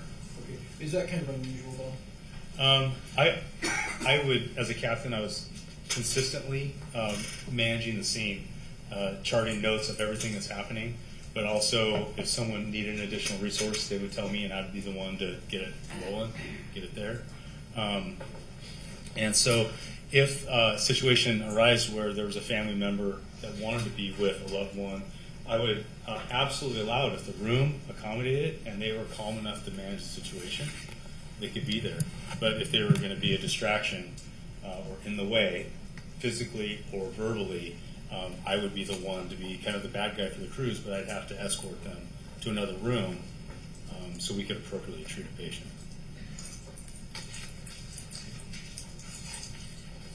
Now, after Marcy passed, well, how long did you stay up there after she passed? After she passed, I wasn't up there for very long at all. Efforts had stopped. I prayed for her. I said goodbye. I went downstairs. And I had so many people surrounding me. And we see that about an hour and a half after she passed, you spoke to a police detective, correct? I did. Were you worried about that? No.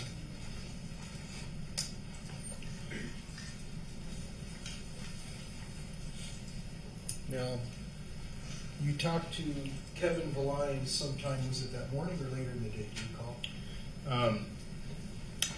I don't know if it was before I left for Seattle or if it was after. That's when I saw him. And he'd been to the house a couple times after that. Now, we understand from other testimony that your emotions were ranging all over the place. Describe how you felt, like if you were having a bad moment or nothing moment, how did you feel that day?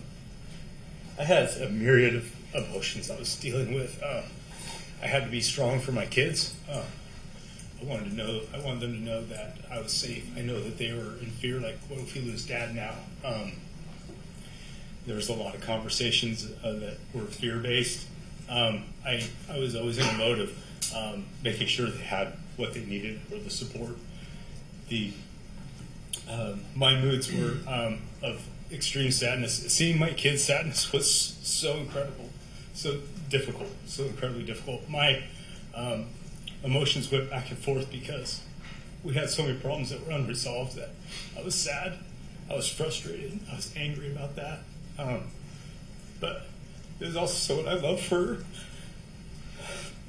Were there a lot of years. Sorry.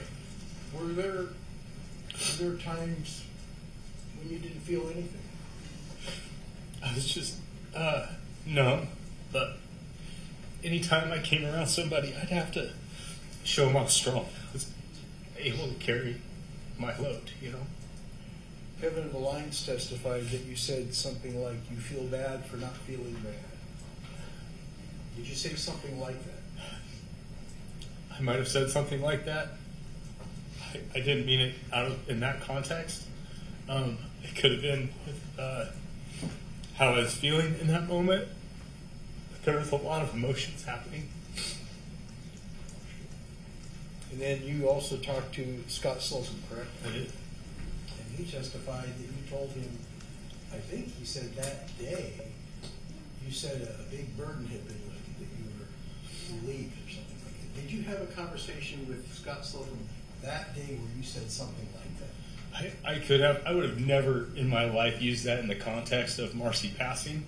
The things like the fire department supporting me and bringing food for everyone, that was a load that was lifted off my shoulders. I don't know of any other reason that I would say something like that. You didn't tell me you were relieved that a burden had been lifted for your lifetime. Absolutely not.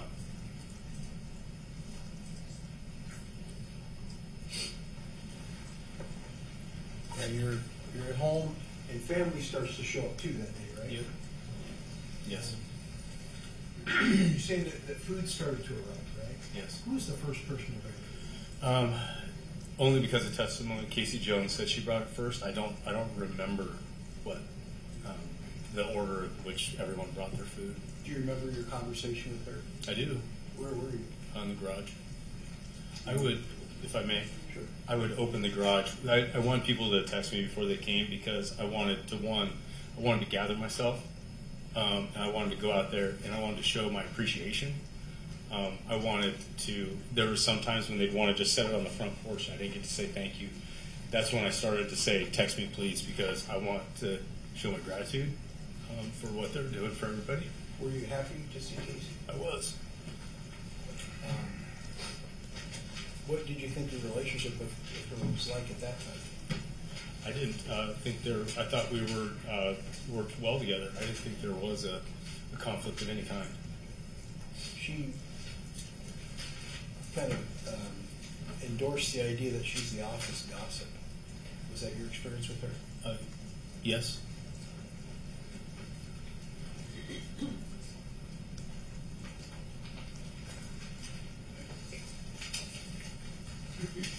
Now, in the days that followed, were you able to go back in that room and sleep, the master bedroom? Did. Like right away? I went for 3 days, and I wasn't able to do it anymore. I couldn't sleep in there anymore after that. Did you still have to pass through the room? I did. I had to get my clothes out of the walk-in closet. My shower was in there. My belongings were stored there. Kevin, I'm going to show you exhibit number 9 and ask you to take a look at that. You recognize that? Yes, I do. Okay, you can just sort of tell me and explain it. As you walk in the front door of my home, there was a sectional couch immediately to your left, coffee table, a picture of my daughter on the wall, and a picture of Marcy and I at our wedding. A picture of my son on the end table next to the end of the couch. Was there a time when you took that picture down? I did. How many days after she passed was it? It was a few, 3 or 4 days after. What did you do with it? I took it upstairs and leaned it against the wall behind the couch. Were you trying to erase all memories? Objection, leave it. Absolutely not. Like the answer, Stan, try not to leave.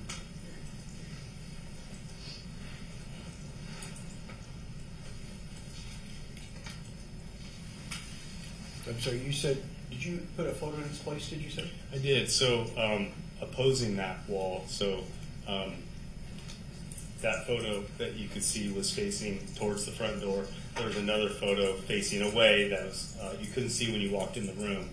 That was a picture of my kids. I took that when they were very young, and I put it in its place.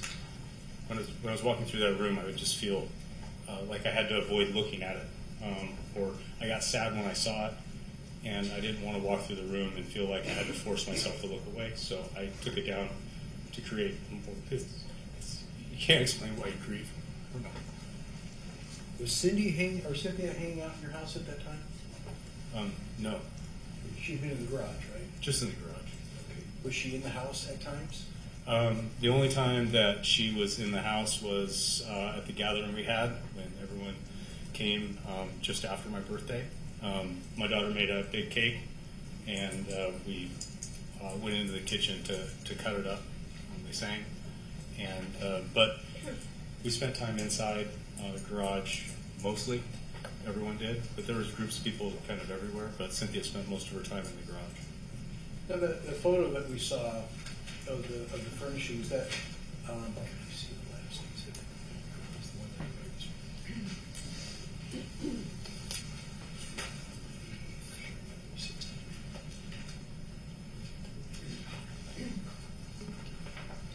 Kevin, I'm showing you exhibit 313. And again, Yes. that's the furniture from the living, right? Yes, it is. And so, what happened to it? So you can see in the photo, it's the same photo we had before with the bed and the 2 nightstands oriented adjacent to the walk-in closet. You can see the mattress isn't there. I already removed that and took it to the dump because it was urine stained, not just from Marcy's side of the bed, but from a cat from previous, and I didn't realize it was there. So that's where that is. This furniture, I had a group of guys from the fire department come to help me carry. We took apart the bed, the nightstands, the dresser, and we also took from the great room, it's kind of a bonus room. We took a entertainment center, the Peloton, and a few other ancillary items, and took them to Scott Slocum's shop, where he had enough space. It's like 5 minutes from the house, and he stored them while another friend was helping sell them on Facebook Marketplace. But I was getting the great room emptied out also only because my daughter Megan and her then fiance were going to move in, and that was going to be their space. I was trying to create a space for them, but I removed this furniture because I wanted new. I wanted to go as far as putting natural wood on the walls. I wanted to change the feel of the room. That's the feeling I had at that time. That's great, being there, it's on the phone. Okay. And so, when you took the furniture out of the house, was that before or after you had met with the detectives the first time? That was before. Like how many days do you think? So the get-together was the 20th. that following Monday, everyone left. It was kind of my first day by myself, and I think it was that day. So it had been a few days prior to the 23rd when they came the first time. So at the time that you, that your friends helped you move the furniture, you didn't realize you were under investigation for murdering your wife, did you? No idea.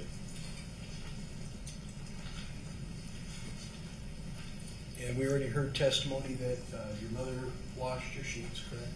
Yeah. And that your father put the comforter in the garbage. Do you remember that? Yes.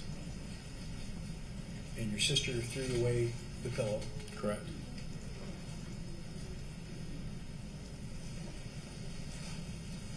Now, there's a lot of text messages that came in and were read to the jury and that are in evidence and so forth. A lot of them say they were deleted.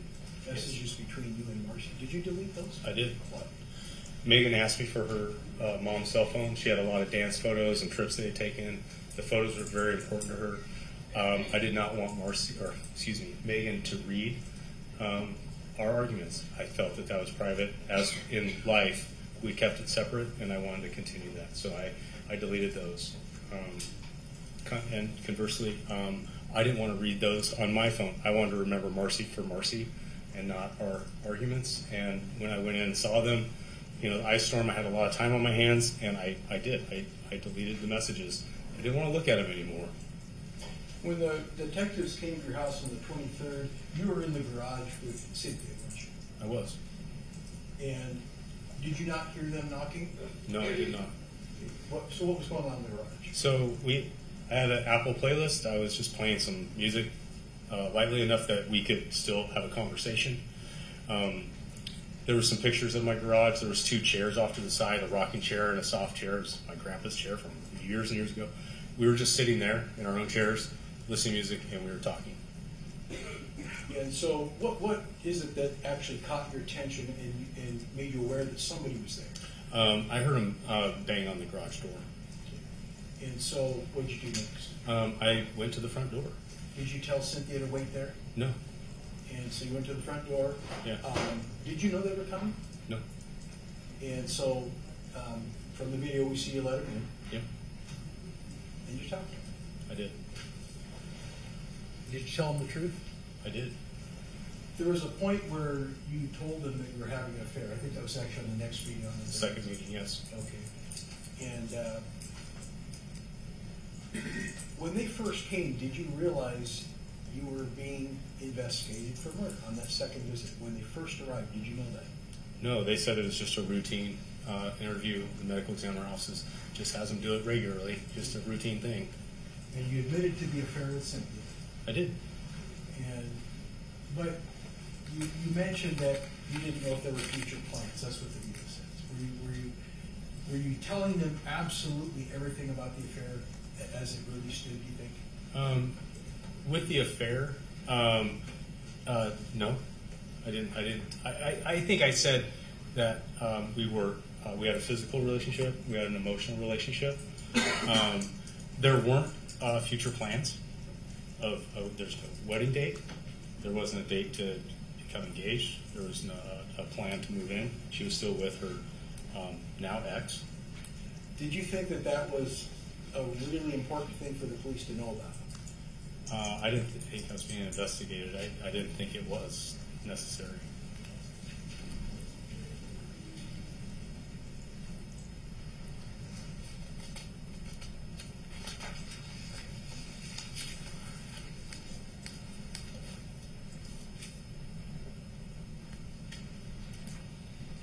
There's also testimony from Marcy's mother about her giving a $1,000 check. Yes. Okay. Did you ask for that money? No. How did that come up? I spoke to Peggy and Addison at that time. Primarily, I was calling Peggy daily following Marcy passing. We discussed 2 different financial things. I never said I was broke. I said that I was concerned about being able to afford my daughter's wedding because Marcy had put such an effort into working more and earning more money. I was concerned about being able to pay for her wedding, knowing that our schedule was changing. I was going to be earning less. This was a conversation Marcy and I had, November and early December, And she started picking up shifts and really pulling her weight for Megan's wedding. Do you have any training in a rear naked chokehold, that kind of move? No, I do not. And may I complete the previous question? I'm sorry. I interrupted. Yeah, there was two things. The financial one was the wedding, and the other one was paying for the site where we laid Marcy to rest. The fire department paid primarily for the funeral home costs, which was incredible. They donated, not the funeral home donated 2 small hearts for each of the kids to me. They didn't even charge me. But those are the only financial things that Peggy and I spoke about. When she brought me that birthday card with $1,000 in it, I thought that was a gift or something to help with the wedding. Well, speaking of Peggy and that side of the family, why did you not offer to give them things? I'm sorry, what was that? Why did you not offer to give them things of Marcy's? I apologize for that. I don't know that there was something that they would have wanted. I didn't think to ask, and I regret that. But it wasn't done in haste. There was a lot going on at the time. There was the ice storm. I just lost my wife. Someone that I loved very much for a very long time, that I lived with, had children with. But we also had the other side where it was very difficult, and that was a lot of emotion to handle. Did you go to Marcy's funeral? No, I did not. Why not? I wasn't welcome. How did you become aware of that? When I was arrested, I very quickly found out who wanted to talk to me anymore. And, Objection, relevance, Your Honor. That's the statement. So, without talking about, the different personalities, did you receive communication of some sort that made you feel like you shouldn't be there? Yes. And what was that? What is it that caused Objection, you to make that relevance. decision? Sorry, I'll sustain the objection. Just in a word, without talking about what other people said, why did you not go to the Objection, relevance. I sustain the objection. Did you want to go? Yes. Objection, relevance. Allow that answer to stand. Additional questions will need to comply with our previous ruling.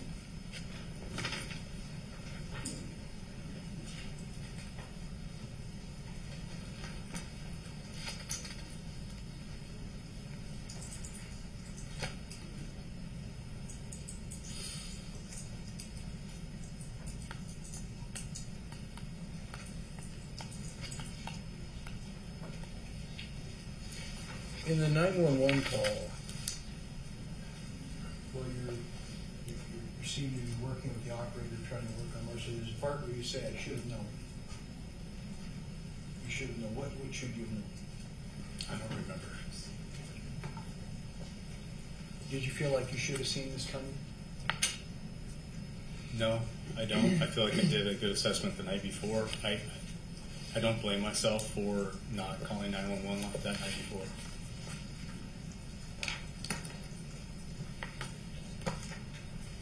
And just incidentally, in the master bedroom, was the heating system working that night? Our heat was not working.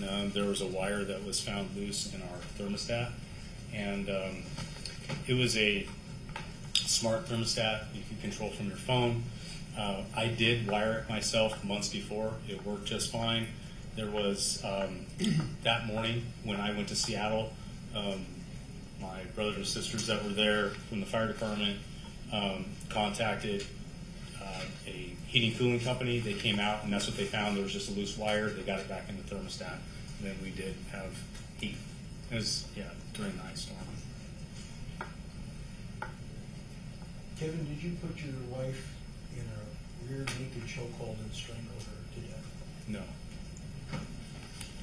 Did you do anything to cause the contusion on the back of her head? No, I did not. Did you do anything to cause Marcy's death? No, I did not.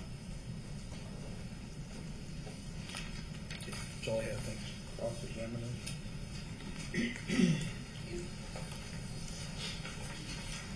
Mr. West, who took this photo?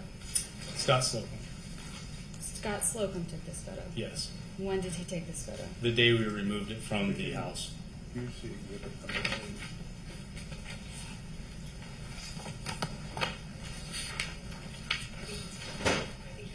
8. You have it. Can you please tell me the Oh, number? I'm sorry. This photo right here? Yes. Oh, the number? 313. And when was this photo taken? The day we removed the furniture from the house. Which was what date? I don't know exactly which day it was. You don't know what date the furniture was? It was removed? after my birthday on the 18th or the 20th when we had the gathering, and when the 23rd when the detectives first arrived. Is it fair to say our office doesn't have the metadata of when this photo was taken? I'm not aware of that. I want to be very clear about the timeline, okay? What time did you and Marcy make love on the 7th? I don't know what time it was in the evening between a movie. Okay, then let's back up. What time did you eat? In the evening sometime. Not in the evening. Events are very easy. Timelines are difficult. Okay, we'll start from the beginning. What time did you go to get Chinese? Late afternoon, early evening. What did you do after that? I dished her up and we ate and watched the movie. How many movies did you watch? 2 or 3. And what time between the movies did you make love? What? 8 o'clock hour? 8 o'clock? Possibly 7, 8, somewhere. I don't remember. And how many movies did you watch? 2 or 3. So you don't know what time you made love, you and Marcy. I didn't look at the clock when we went up there, or my phone. And after you and Marcy make love, what is the next thing that happens? I went downstairs. Did you go downstairs alone? I did. And how long were you downstairs? For a short period, What's a short period? 30 minutes to an hour. What happened next? She came down and complained about a headache. And then what happened? She took ibuprofen. And then what happened? She went upstairs. Okay. And then what happened? She vomited. And then what happened? I could hear her vomiting, so I went upstairs Okay, and where did you go? to the bathroom at And the then, top of the stairs. and then you came back downstairs. I did. While she had been up vomiting, you then left her upstairs and then you went back downstairs. I watched her. I stated earlier that I watched her walk. I wanted her to walk on her own to make sure she was stable on her own, and I watched her go back to bed. And then so she goes to bed alone. What time would this have been?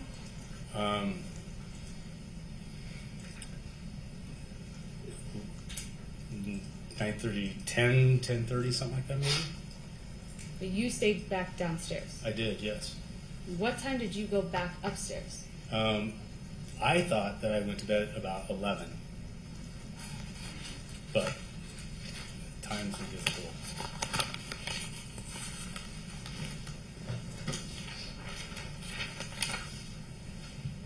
So your testimony today is that she went downstairs, went back upstairs, vomited. You went upstairs with her.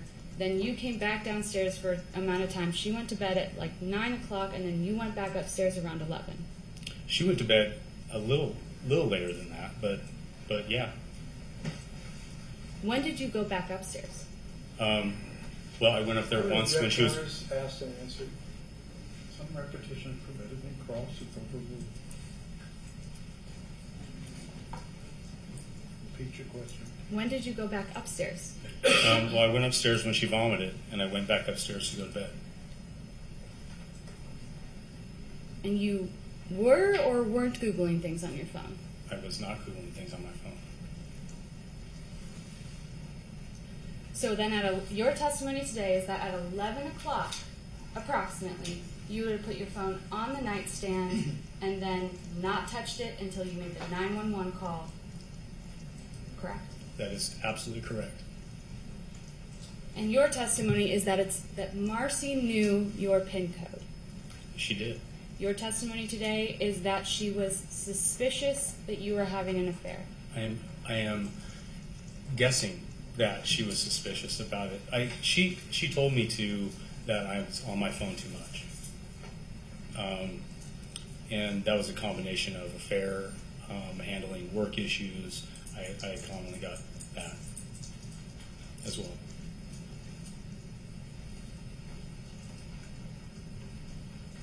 So it's your testimony that you were asleep between the hours of 11 and 4:27 a.m. That's correct. And the only thing that woke you up was your dog. That's correct.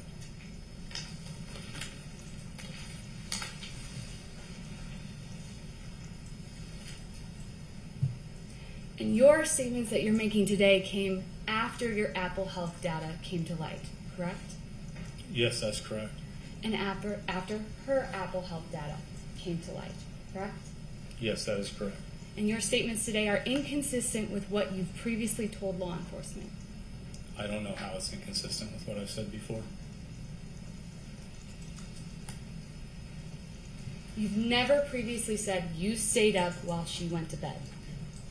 I've said the same thing over and over and over and over for the last 2 years.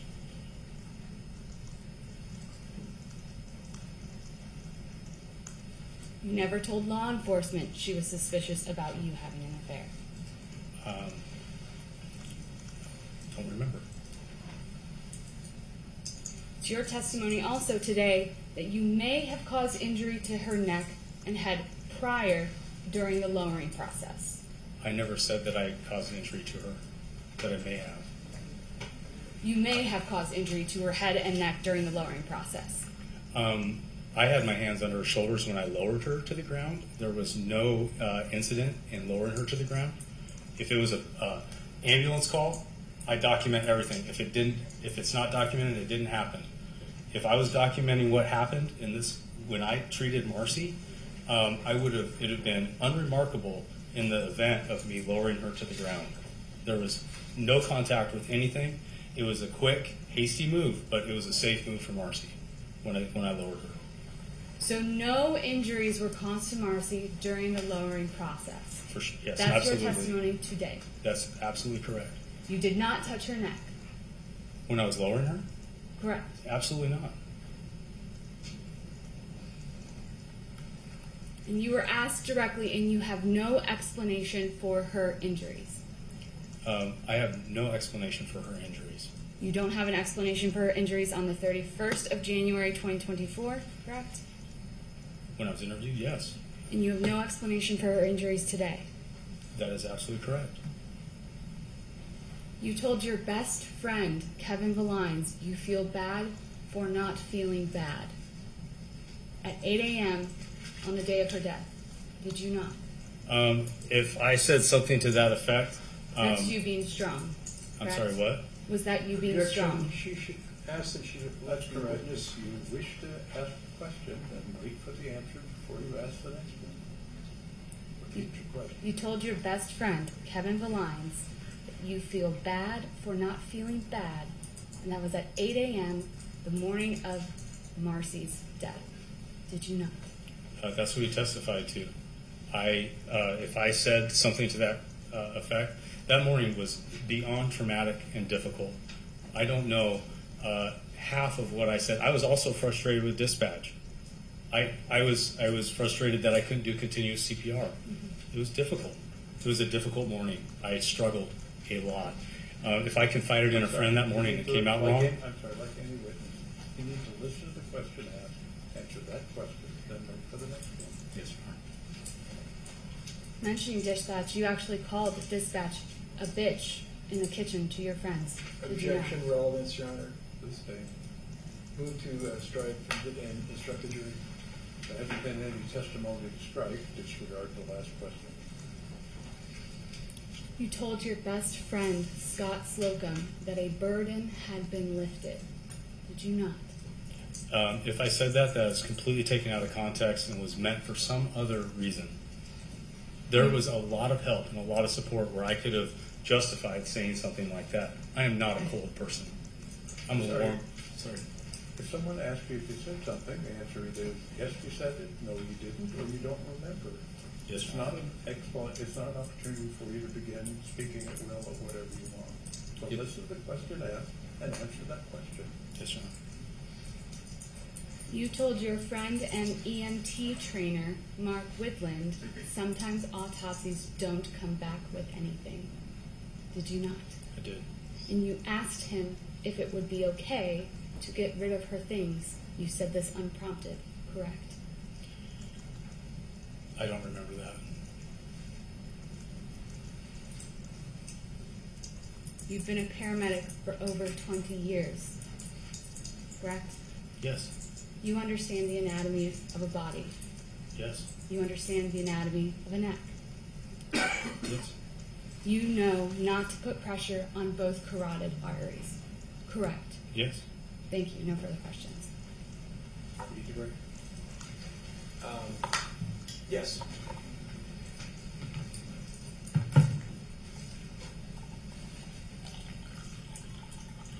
Kevin, you're asked repeatedly what time you did this, what time you did that. Did you not keep a log of everything you did that evening? I did not.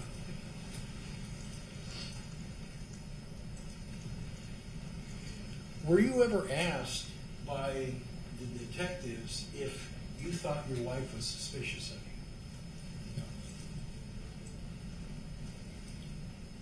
you? And when you said to Mark Whitman, sometimes autopsies don't show anything, what were you expressing? What did you mean by that?